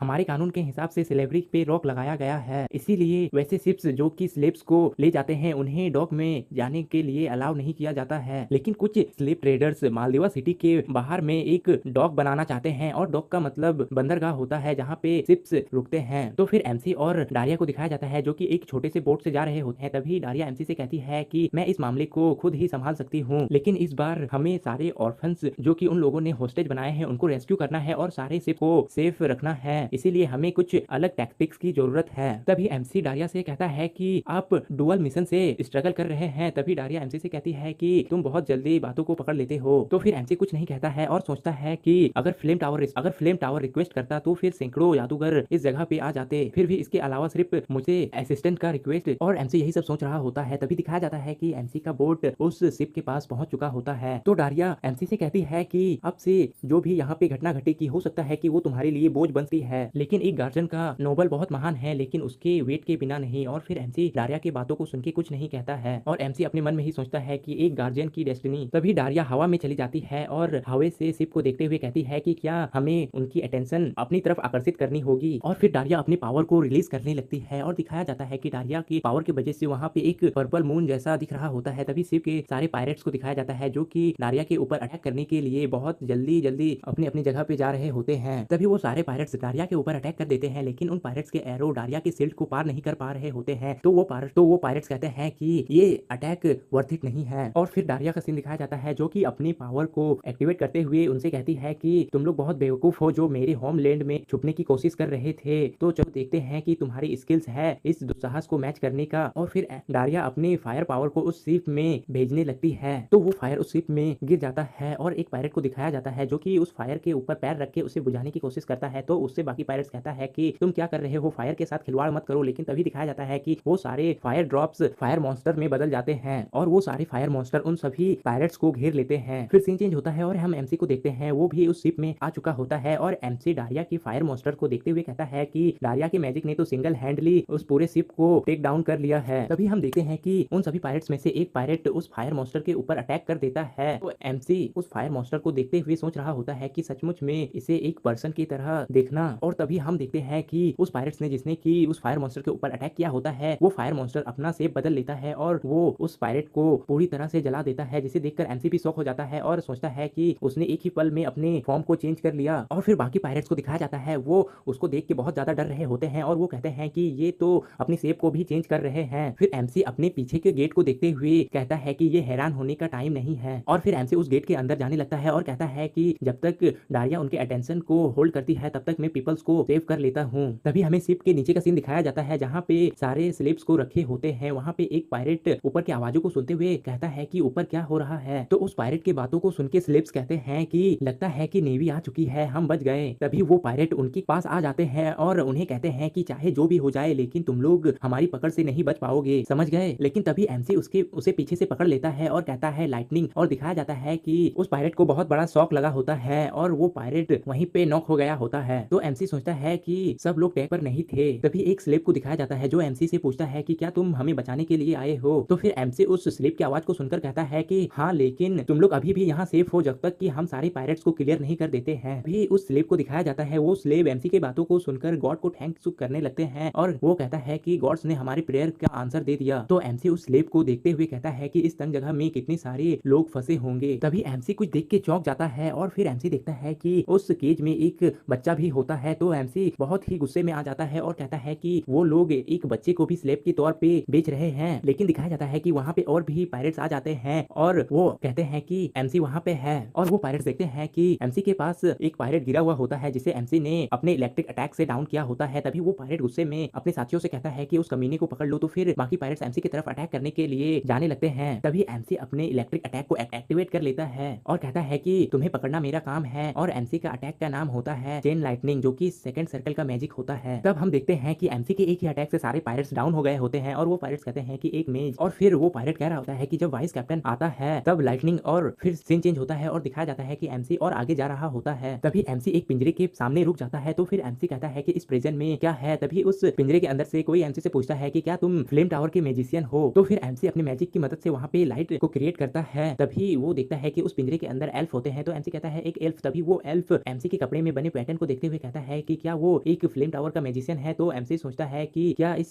पैटर्न की वजह से ये ऐसा सोच रहे हैं। तो एमसी उस एल्फ से कहता है कि नहीं, मैं फ्लेम टावर से रिलेटेड नहीं हूँ। लेकिन तभी वो एल्फ एमसी के बातों को काटते हुए कहता है तो ठीक है, तुम आगे बढ़ो और इस गेट को ओपन करो। तो एमसी कहता है कि मैं इस गेट को ओपन तो कर दूंगा, लेकिन मुझे तुम्हारी टोन पसंद नहीं है। और फिर एमसी सोचता है कि ये एक एल्फ है, इसीलिए इसका घमंड बहुत ज्यादा है। तभी हम और एक फीमेल एल्फ को देखते हैं जो कि उस एल्फ से कहता है कि प्लीज थोड़ा सा रिस्पेक्ट दिखाओ, ये कोई ऑर्डिनरी ह्यूमन नहीं है। फिर वो लेडी एल्फ एमसी के सामने आ जाती है और कहती है कि मॉर्निंग सन की तरह माना के साथ ये एक सेंट के एलिमेंट को भी कैरी करता है। ये पर्सन कोई ऑर्डिनरी पर्सन नहीं है और इस एल्फ का नाम बहुत ही अजीब सा होता है, तो मैं इसे निम कहूंगा। तभी वो दूसरा एल्फ निम से कहता है कि तुम्हारा कहने का क्या मतलब है। तो निम कुछ सोचते हुए कहती है कि मैं इस पर्सन के अंदर से एक सेंट के स्पिरिट को सेंस कर पा रही हूँ। तो एमसी निम की बातों को सुनकर सोच रहा होता है एक सेंट का स्पिरिट। तभी और एक एल्फ उस पहले वाले एल्फ से कहता है कि क्या ऐसा हो सकता है। तो फिर वो एल्फ कहता है कि एक सेंट के स्पिरिट की खुशबू एक ह्यूमन से आ रही है। तो एमसी अपनी बॉडी को सूंघने लगता है और वो कहता है कि ये किस तरह का सेंट है। तभी फर्स्ट टाइम वाला एल्फ, जिसका की नाम नहीं बताया है, तो मैं इसे पीले बालों वाला एल्फ कहूंगा। तो वो पीले बालों वाला एल्फ एमसी को टावर का मैजिशियन कहता है और फिर वो पीले बालों वाला एल्फ एमसी से कहता है कि प्लीज निम को सेव कर लो। और वो सारे एल्फ एमसी से रिक्वेस्ट करने लगते हैं। तो एमसी सोचता है कि इन एल्फ ने कुछ ही वर्ड में अपनी टोन को चेंज कर लिया है। फिर एमसी निम की तरफ देखते हुए सोचता है कि शायद से ये कोई हाई एल्फ होगी। फिर एमसी कहता है कि उससे आगे और कुछ नहीं और फिर एमसी उस पिंजरे का लॉक तोड़ने लगता है। तभी निम एमसी से कहती है कि क्या तुमने किसी चांस से सारे मॉन्स्टर पायरेट को खत्म कर दिया। तो एमसी कहता है मॉन्स्टर। तो निम कहती है कि यहाँ तक कि हमारे स्किल्ड वॉरियर जो कि मैजिक में प्रोफिशिएंट थे, उन्होंने भी उन पायरेट्स का सामना नहीं कर पाए। और फिर हम एक पायरेट को देखते हैं जो कि एमसी की तरफ जा रहा होता है। तभी निम एमसी को बता रही होती है कि वो पायरेट्स बहुत ही ग्रेट पावर्स के साथ है। तभी एक पायरेट स्माइल कर रहा होता है और फिर हमें शिप के ऊपर का सीन दिखाया जाता है और वो पायरेट्स फायर स्पिरिट्स को देखते हुए कहता है कि हाँ, तो ये फायर स्पिरिट्स हैं और ये बहुत ही क्यूट दिख रहे हैं। फिर वो पायरेट अपनी स्वॉर्ड को पकड़ते हुए वहां से जंप करता है और वो जैसे ही नीचे आता है वो सारे फायर स्पिरिट्स को डिस्ट्रॉय करने लगता है। फिर हम देखते हैं कि उस पायरेट्स के बॉडी के चारों तरफ एक रेड कलर का ऑरा होता है। तो फिर वो पायरेट्स बाकी पायरेट्स से कहता है कि तुम लोग इनके अटैक से स्ट्रगलिंग कर रहे हो। तभी सारे पायरेट्स उसको देखकर कहते हैं कि कैप्टन आ चुका है, अब तुम्हारा अंत है। और वो सारे पायरेट्स डारिया को कह रहे होते हैं कि कैप्टन तुम्हें 2 पार्ट्स में काट देंगे। तो फिर डारिया को दिखाया जाता है जो कि कहती है कि ये कितना इंटरेस्टिंग है और फिर वो हवा से नीचे आ जाती है उस शिप पर। तो वो कैप्टन डारिया से कहता है कि तुम्हारी हिम्मत कैसे हुई मेरी इतनी क्लोज अगर मुझे चैलेंज करने के लिए। तो डारिया कहती है कि देखने से लग रहा है कि तुम इनके कैप्टन हो। तो वो कैप्टन डारिया से कहता है कि तुम्हें सही लगता है मैं इस शिप का कैप्टन हूँ और उस कैप्टन का नाम डॉन क्लिका होता है, लेकिन मैं उसे कैप्टन ही कहूंगा। तभी डारिया उस कैप्टन के उस ओरा को देख के कहती है कि तो तुम ओरा का इस्तेमाल कर रहे हो। फिर डारिया कहती है कि मुझे लगता है कि तुम एक समय पे बहुत ही शूरवीर थे, तो फिर तुमने ये सब क्यों अपनाया। तो वो कैप्टन हंसते हुए डारिया से कहता है कि क्या एक नाइट का सम्मान पैसे लाता है। फिर वो कैप्टन चिल्लाते हुए डारिया से कहता है कि हम क्लिका ब्रदर्स स्लेव का ट्रेडिंग कर कर फॉर्चून कमा रहे हैं। तो डारिया शौक होते हुए कहती है कि ब्रदर, और तभी दिखाया जाता है कि कैप्टन अपने स्वॉर्ड को निकालता है और डारिया के ऊपर अटैक कर देता है और डारिया उस कैप्टन के अटैक को इजीली डॉज कर लेती है। लेकिन वो अटैक इतना पावरफुल होता है कि एमसी जहाँ पे होता है उसकी वॉल पे भी वो अटैक लगी होती है, जिसको कि एमसी महसूस करके कहता है कि ये बहुत ही डेंजरस है। लेकिन तभी हम देखते हैं कि कोई एमसी के ऊपर अटैक कर देता है, लेकिन एमसी उसके अटैक को डॉज कर लेता है और दिखाया जाता है कि वहाँ पे बहुत ज्यादा धूल हो गया होता है। तो एमसी उस धूल में ही अपने शील्ड को एक्टिवेट कर लेता है। तो फिर जिसने एमसी के ऊपर अटैक किया होता है वो एमसी के शील्ड को देखते हुए कहता है कि एक शील्ड, और फिर वो एमसी से कहता है कि तुमने मेरे अटैक को ब्लॉक कर लिया तो तुम एक मैजिशियन हो। और हम देखते हैं कि जिसने एमसी के ऊपर अटैक किया होता है वो भी ऑरा का यूज कर रहा है, मतलब कि उस कैप्टन का ब्रदर यही है। तो फिर एमसी उस नाइट का ऑरा देखते हुए कहता है कि लगता है कि ये कोई नाइट है। और तभी एमसी के पास सिस्टम से नोटिफिकेशन आता है कि MC first time real fight कर रहा है, जिसकी वजह से ये डिफिकल्ट बैटल है और एमसी के पास बहुत ही कम चांस है कि एमसी एनिमी को हरा सकता है। लेकिन अगर एमसी एनिमी को डिफीट कर देता है तो फिर एमसी को 5 मिड ग्रेड के माना स्टोन्स मिलेंगे। तो फिर नीम एमसी को केयरफुल रहने के लिए कहती है और फिर नीम एमसी से कहती है कि सामने वाला पर्सन इस पायरेट गैंग का वाइस कैप्टन है। फिर हम उस नाइट को देखते हैं जो कि एमसी से कह रहा होता है कि हालांकि तुम एक मैजिशियन हो लेकिन तुम अभी भी अनएक्सपीरियंस हो और मैं इस वाइस कैप्टन को नाइट ही कहूंगा क्योंकि इनके नाम बहुत ही अलग होते हैं, तो प्रोनाउंस करने में बहुत ज्यादा प्रॉब्लम होता है। और फिर वो नाइट एमसी से कहता है कि तुमने उन्हें मारा नहीं है बल्कि तुमने उन्हें सिर्फ नॉक किया है। अगर तुम जीत गए थे तो फिर तुम्हें उनका गला घोट देना चाहिए था। और फिर वो नाइट अपने ऑरा को एक्टिवेट कर लेता है और एमसी की तरफ अपनी स्वॉर्ड को करते हुए कहता है कि मैं तुम्हें एक एग्जांपल दिखाता हूँ। तभी हम एमसी को देखते हैं एमसी ने भी अपनी पावर को एक्टिवेट कर लिया होता है, लेकिन फिर एमसी अपनी फायर पावर को डीएक्टिवेट कर देता है और अपनी लाइटनिंग पावर को एक्टिवेट कर लेता है और कहता है कि फायर पावर की वजह से आसपास के इलाके में बहुत ज्यादा नुकसान हो सकता है। तभी वो नाइट एमसी की लाइटनिंग को देखते हुए कहता है कि एक स्वॉर्ड मैन के अगेंस्ट में लाइटनिंग, तुमने इसके बारे में सोचा है ना। और फिर हम देखते हैं कि उस नाइट को एमसी की लाइटनिंग से कुछ नहीं हो रहा होता है और वो नाइट एमसी की तरफ अटैक करने के लिए आ रहा होता है। तो फिर एमसी शॉक होते हुए कहता है कि वो अटैक कर रहा है, मतलब कि मेरे अटैक्स उस पर काम नहीं कर रहे हैं। तो एमसी अपने लाइटनिंग एरो से उस नाइट के ऊपर अटैक करता है। तो वो नाइट एमसी से कहता है कि ये सब मेरे खिलाफ बेकार है और उस नाइट को दिखाया जाता है जो कि अपनी स्वॉर्ड की मदद से उस लाइटनिंग एरो को डॉज कर लेता है। तो एमसी उसके शॉट को देखकर बहुत ज्यादा शॉक हो गया होता है और वो कहता है कि एक इंसुलेटर। तभी वो नाइट बहुत ही तेजी से एमसी के ऊपर अटैक कर देता है, लेकिन एमसी अपनी शील्ड की मदद से उसके अटैक से बच जाता है। पर हम देखते हैं कि वो नाइट एमसी की शील्ड पर भी अटैक करने लगता है। तभी दिखाया जाता है कि एमसी का शील्ड ब्रेक होने लगता है, तो एमसी उससे देखकर बहुत ज्यादा हैरान हो जाता है और कहता है कि ये शील्ड, और फिर एमसी उस शील्ड को रोकने की कोशिश करता है, लेकिन तभी वो नाइट अटैक करता है और एमसी का शील्ड टूट जाता है। और फिर सीन चेंज होता है और हमें शिप के ऊपर का सीन दिखाया जाता है। कैप्टन डारिया के ऊपर अटैक कर रहा होता है और कैप्टन ने डारिया के ऊपर अटैक कर दिया होता है। तभी दिखाया जाता है कि कैप्टन ने डारिया जिसके ऊपर अटैक किया होता है वो डारिया नहीं, डारिया का एक क्लोन होती है। और फिर दिखाया जाता है कि डारिया कैप्टन की दूसरी तरफ आ गई होती है और वो कैप्टन डारिया को देखते हुए कहता है कि जब मैजिशियन की बात आती है तो फिर यही सोचता हूँ कि एक मैजिशियन किस तरह किसी की भी जान ले सकती है और किसी की भी आत्मा को निकाल सकती है। लेकिन फिर डारिया को दिखाया जाता है जो कि कहती है कि मैं तुमसे एक क्वेश्चन करना चाहती हूँ, क्या तुम्हारा भाई भी एक नाइट है? तो वो कैप्टन फिर से खड़ा हो जाता है और डारिया से कहता है कि हाँ, लेकिन वो अभी मेरे करीब नहीं है। तो डारिया स्माइल करते हुए कहती है कि ठीक है, और फिर डारिया फिर से हवा में चली जाती है और अपने पावर को रिलीज करते हुए उस कैप्टन से कहती है कि देखो अब तुम्हें होल्ड बैक करने की कोई भी जरूरत नहीं है। और डारिया अपनी मैजिक की मदद से अपने फायर स्पिरिट्स को वापस से बना लेती है और वो सारे फायर स्पिरिट्स कैप्टन की तरफ अटैक करने के लिए जाने लगते हैं, लेकिन दिखाया जाता है कि कैप्टन उन फायर स्पिरिट्स को अपने अटैक से डिस्ट्रॉय कर रहा होता है। और कैप्टन स्माइल करते हुए डारिया से कहता है कि हम फिर से फायर से खेल रहे हैं। तो डारिया कहती है कि मुझे आश्चर्य है कि इस बार ये थोड़ा अलग होगा। और तभी कैप्टन को दिखाया जाता है जो कि डारिया के बातों को सुनकर बहुत ज्यादा शॉक हो गया होता है। और फिर हमें दिखाया जाता है कि इस बार की डारिया के जितने भी स्पिरिट्स होते हैं वो सारे डबल हो रहे होते हैं, मतलब कैप्टन जितने भी स्पिरिट्स को मारता है वो सारे डबल हो जाते हैं। तभी वो कैप्टन उन डेविल्स को देखते हुए कहता है कि नहीं, वो इंक्रीज हो रहे हैं और उन स्पिरिट्स का नाम होता है फ्लेम डेविल्स। और वो सारे फ्लेम डेविल्स उस कैप्टन के ऊपर अटैक करने लगते हैं। फिर हम डारिया को देखते हैं वो बहुत ही बैड स्टुक बनाते हुए कैप्टन की तरफ देख रही होती है और हम देखते हैं कि डारिया के सारे फ्लेम डेविल्स कैप्टन के ऊपर अटैक कर देते हैं और इस बार कैप्टन काउंटर अटैक नहीं कर पा रहा होता है। तो फिर कैप्टन कहता है कि ये नहीं हो सकता। फिर कैप्टन कहता है कि फ्लेम टावर का विच यहाँ पर क्यों है। और तभी सीन चेंज होता है और हम एमसी को देखते हैं जिसने कि उस नाइट के अटैक को किसी तरह डॉज कर लिया होता है और एमसी उस नाइट से साइड हो गया होता है। तो वो नाइट एमसी को देखकर शॉक हो गया होता है और वो नाइट एमसी को देखते हुए कहता है कि उसने डॉज कर लिया। तभी नाइट अपने अटैक के बारे में याद करते हुए कहता है कि मैं पूरा श्योर हूँ कि मैंने उसे आधा कट जरूर दिया है, इसका मतलब कि वो अपनी बॉडी को मैजिक की मदद से कवर कर रहा है। और फिर वो नाइट कहता है कि वो अपनी मैजिक की मदद से अपनी फिजिकल एबिलिटीज को मजबूत कर रहा है। फिर हम नाइट को देखते हैं जो कि स्माइल करते हुए कहता है कि खैर जो भी हो उससे कुछ नहीं बदल सकता, चूहा अपनी जाल में घुस गया है। और फिर हम नीम को देखते हैं, नीम एमसी के बारे में चिंता कर रही होती है। तभी एमसी को दिखाया जाता है जो हाँफते हुए कहता है कि एक नाइट मैं अपने पास्ट लाइफ में सिर्फ एक ही बार नाइट से मिला हूँ और वो सिर्फ इसलिए कि एक पर्सन उसके कंधे से टकरा गया, उसने मैशनरीज की पूरे एक टीम को मार डाला था। और फिर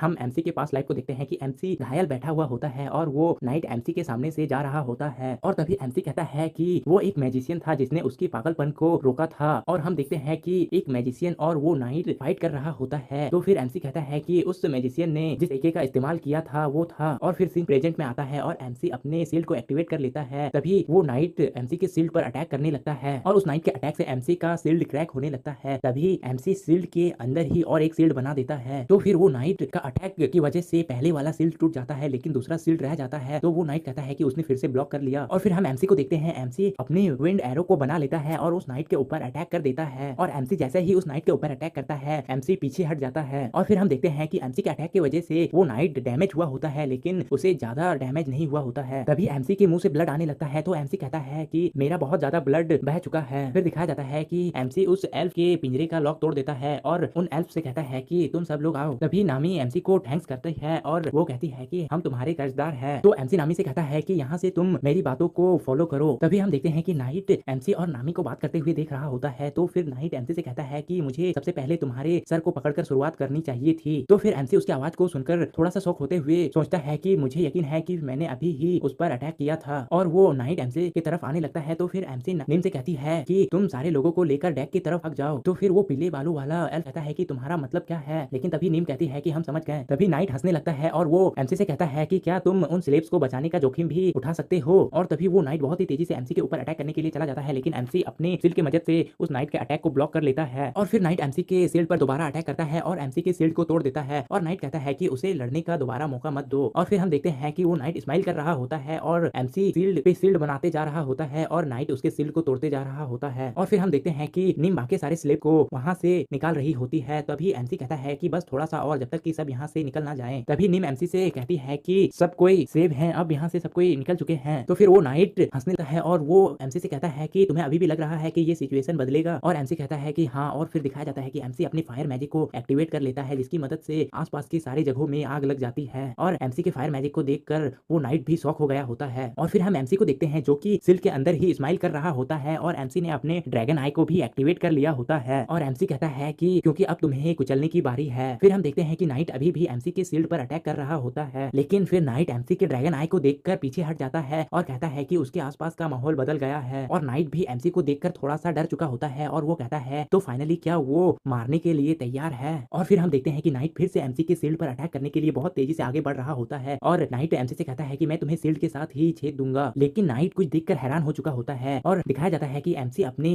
फायर स्पेयर को बना लेता है। तो नाइट एमसी के फायर स्पेयर को देखकर कहता है कि एक फायर स्पेयर, तो वो नाइट कहता है कि ये डिफरेंट नहीं है लेकिन ये बहुत लेवल ऊपर है। फिर हम देखते हैं कि एमसी का स्पेयर का अटैक और उस नाइट का अटैक आपस में टकरा जाता है, जिस वजह से वहां पे बहुत बड़ा ब्लास्ट होता है और फिर शिप के ऊपर का सीन दिखाया जाता है और कैप्टन डारिया के फायर डेविल से अभी भी लड़ रहा होता है और फिर कैप्टन पीछे हटते हुए कहता है कि ये अभी भी इंक्रीज हो रहे हैं, मैं जितना ही किल कर रहा हूँ ये उतना ही इंक्रीज हो रहा है। तो वो कैप्टन कहता है कि ऐसा भी नहीं है कि मैं इन्हें मारना बंद कर सकता हूँ और फिर वो कैप्टन कहता है कि मेरा मूर्ख भाई कहाँ है। फिर कैप्टन कहता है कि अगर वो मेरे साथ रहे तो फिर मैं इस बीच के पास पहुंच सका हूँ। फिर हम देखते हैं कि वो सारे फायर डेविल्स उस कैप्टन के ऊपर अटैक कर देते हैं और वो कैप्टन उन फायर डेविल्स को मार रहा होता है। तभी वो कैप्टन कहता है कि अगर मैं थोड़ी देर और रुक जाऊं, लेकिन तभी दिखाया जाता है कि कैप्टन के नीचे का फ्लोर पर एक क्रैक पड़ गया होता है और उस क्रैक को देखकर कैप्टन भी हैरान हो रहा होता है, लेकिन तभी वो क्रैक बढ़ रहा होता है और वहां पे एक बहुत ही बड़ा ब्लास्ट होता है जो कि बहुत ही ज्यादा इंसेन दिख रहा होता है। तभी हम देखते हैं कि उस ब्लास्ट की वजह से वो कैप्टन भी नॉक डाउन हो गया होता है और वो कैप्टन कहता है कि ये नहीं हो सकता। तभी हम डारिया को देखते हैं जो कि उस ब्लास्ट को देखकर शॉक हो गई होती है। तो फिर डारिया पीछे मुड़कर देखती है तो कि सारे स्लिप्स बाहर आ रहे होते हैं। तो फिर डारिया कहती है कि मैं खुद से बहुत ज्यादा संतुष्ट हो रही थी, लेकिन एमसी ने मेरी जगह पर सब कुछ संभाल लिया है। और फिर हम एमसी को देखते हैं जो कि ज्यादा पावर यूज करने की वजह से वहीं पर बेहोश हो गया होता है और फिर हम सिस्टम के नोटिफिकेशन को देखते हैं कि एमसी ने अपने मिशन को कंप्लीट कर लिया है और एमसी को रिवॉर्ड के तौर पर मिड लेवल के माना स्टोन्स भी मिल गए हैं। और फिर हमें बाकी पायरेट्स को दिखाया जाता है जो कि उस शिप के नीचे छोटे शिप्स में होते हैं और वो अटैक करने के लिए रेडी होते हैं और वो सब लोग कहते हैं कि कैप्टन डाउन हो चुका है, हमें उन्हें सेव करना होगा। लेकिन तभी हम डारिया को देखते हैं जो अपने मैजिक को करते हुए कह रही होती है कि मैं इस पर विचार करे बिना नहीं रह सकती हूँ। और फिर डारिया के फायर डेविल्स को दिखाया जाता है जो कि एक तोप की गोली जैसा बन रहा होता है। तभी डारिया अपनी स्टिक को उस शिप में पटकती है और वो सारे फायर डेविल्स उन बाकी के पायरेट्स के पास चले जाते हैं और उन सभी को पानी में डुबो देते हैं। और फिर सीन चेंज होता है और हम देखते हैं कि निम एमसी को हील कर रही होती है। तभी एमसी का होश आता है तो एमसी कहता है कि क्या हो रहा है। तभी निम एमसी को हिलने के लिए मना कर रही होती है तो निम कहती है कि मैंने अपनी माना को पूरी तरह रिस्टोर नहीं कर पाई हूँ, इसीलिए हीलिंग थोड़ी सी स्लो है। फिर हम डारिया को देखते हैं और डारिया एमसी से कहती है कि गुड जॉब, तुमने एक टाइम पर खुद से 2 नाइट्स को डाउन किया है। तो फिर एमसी कहता है कि मुझे लगता है कि मैंने एक ही नाइट को फेस किया था लेकिन ये 2 निकला। और फिर दिखाया जाता है कि वो दोनों नाइट को उसी शिप में बांध कर ले जा रहे होते हैं। फिर निम एमसी से कहती है कि मैं तुम्हारी बहुत आभारी हूँ, मैं तुम्हें अभी भुगतान नहीं कर सकती लेकिन। और फिर निम कहती है कि मैं तुम्हें इसके लिए एक दिन जरूर रिपे करूंगी। तो फिर एमसी निम को अपना नाम बताता है और कहता है कि मैंने बस वही किया जो एक गार्जियन को करना चाहिए था। और आज का एपिसोड यहीं तक था। तो फिर जिसने भी इस वीडियो को यहाँ तक देखा है और जिसे भी ये एपिसोड पसंद है वो लाइक और अपने फ्रेंड्स को शेयर भी कर देना और अगर हमारी एक्सप्लेनेशन पसंद आती है तो फिर चैनल को सब्सक्राइब भी कर देना। मिलते हैं नेक्स्ट वीडियो।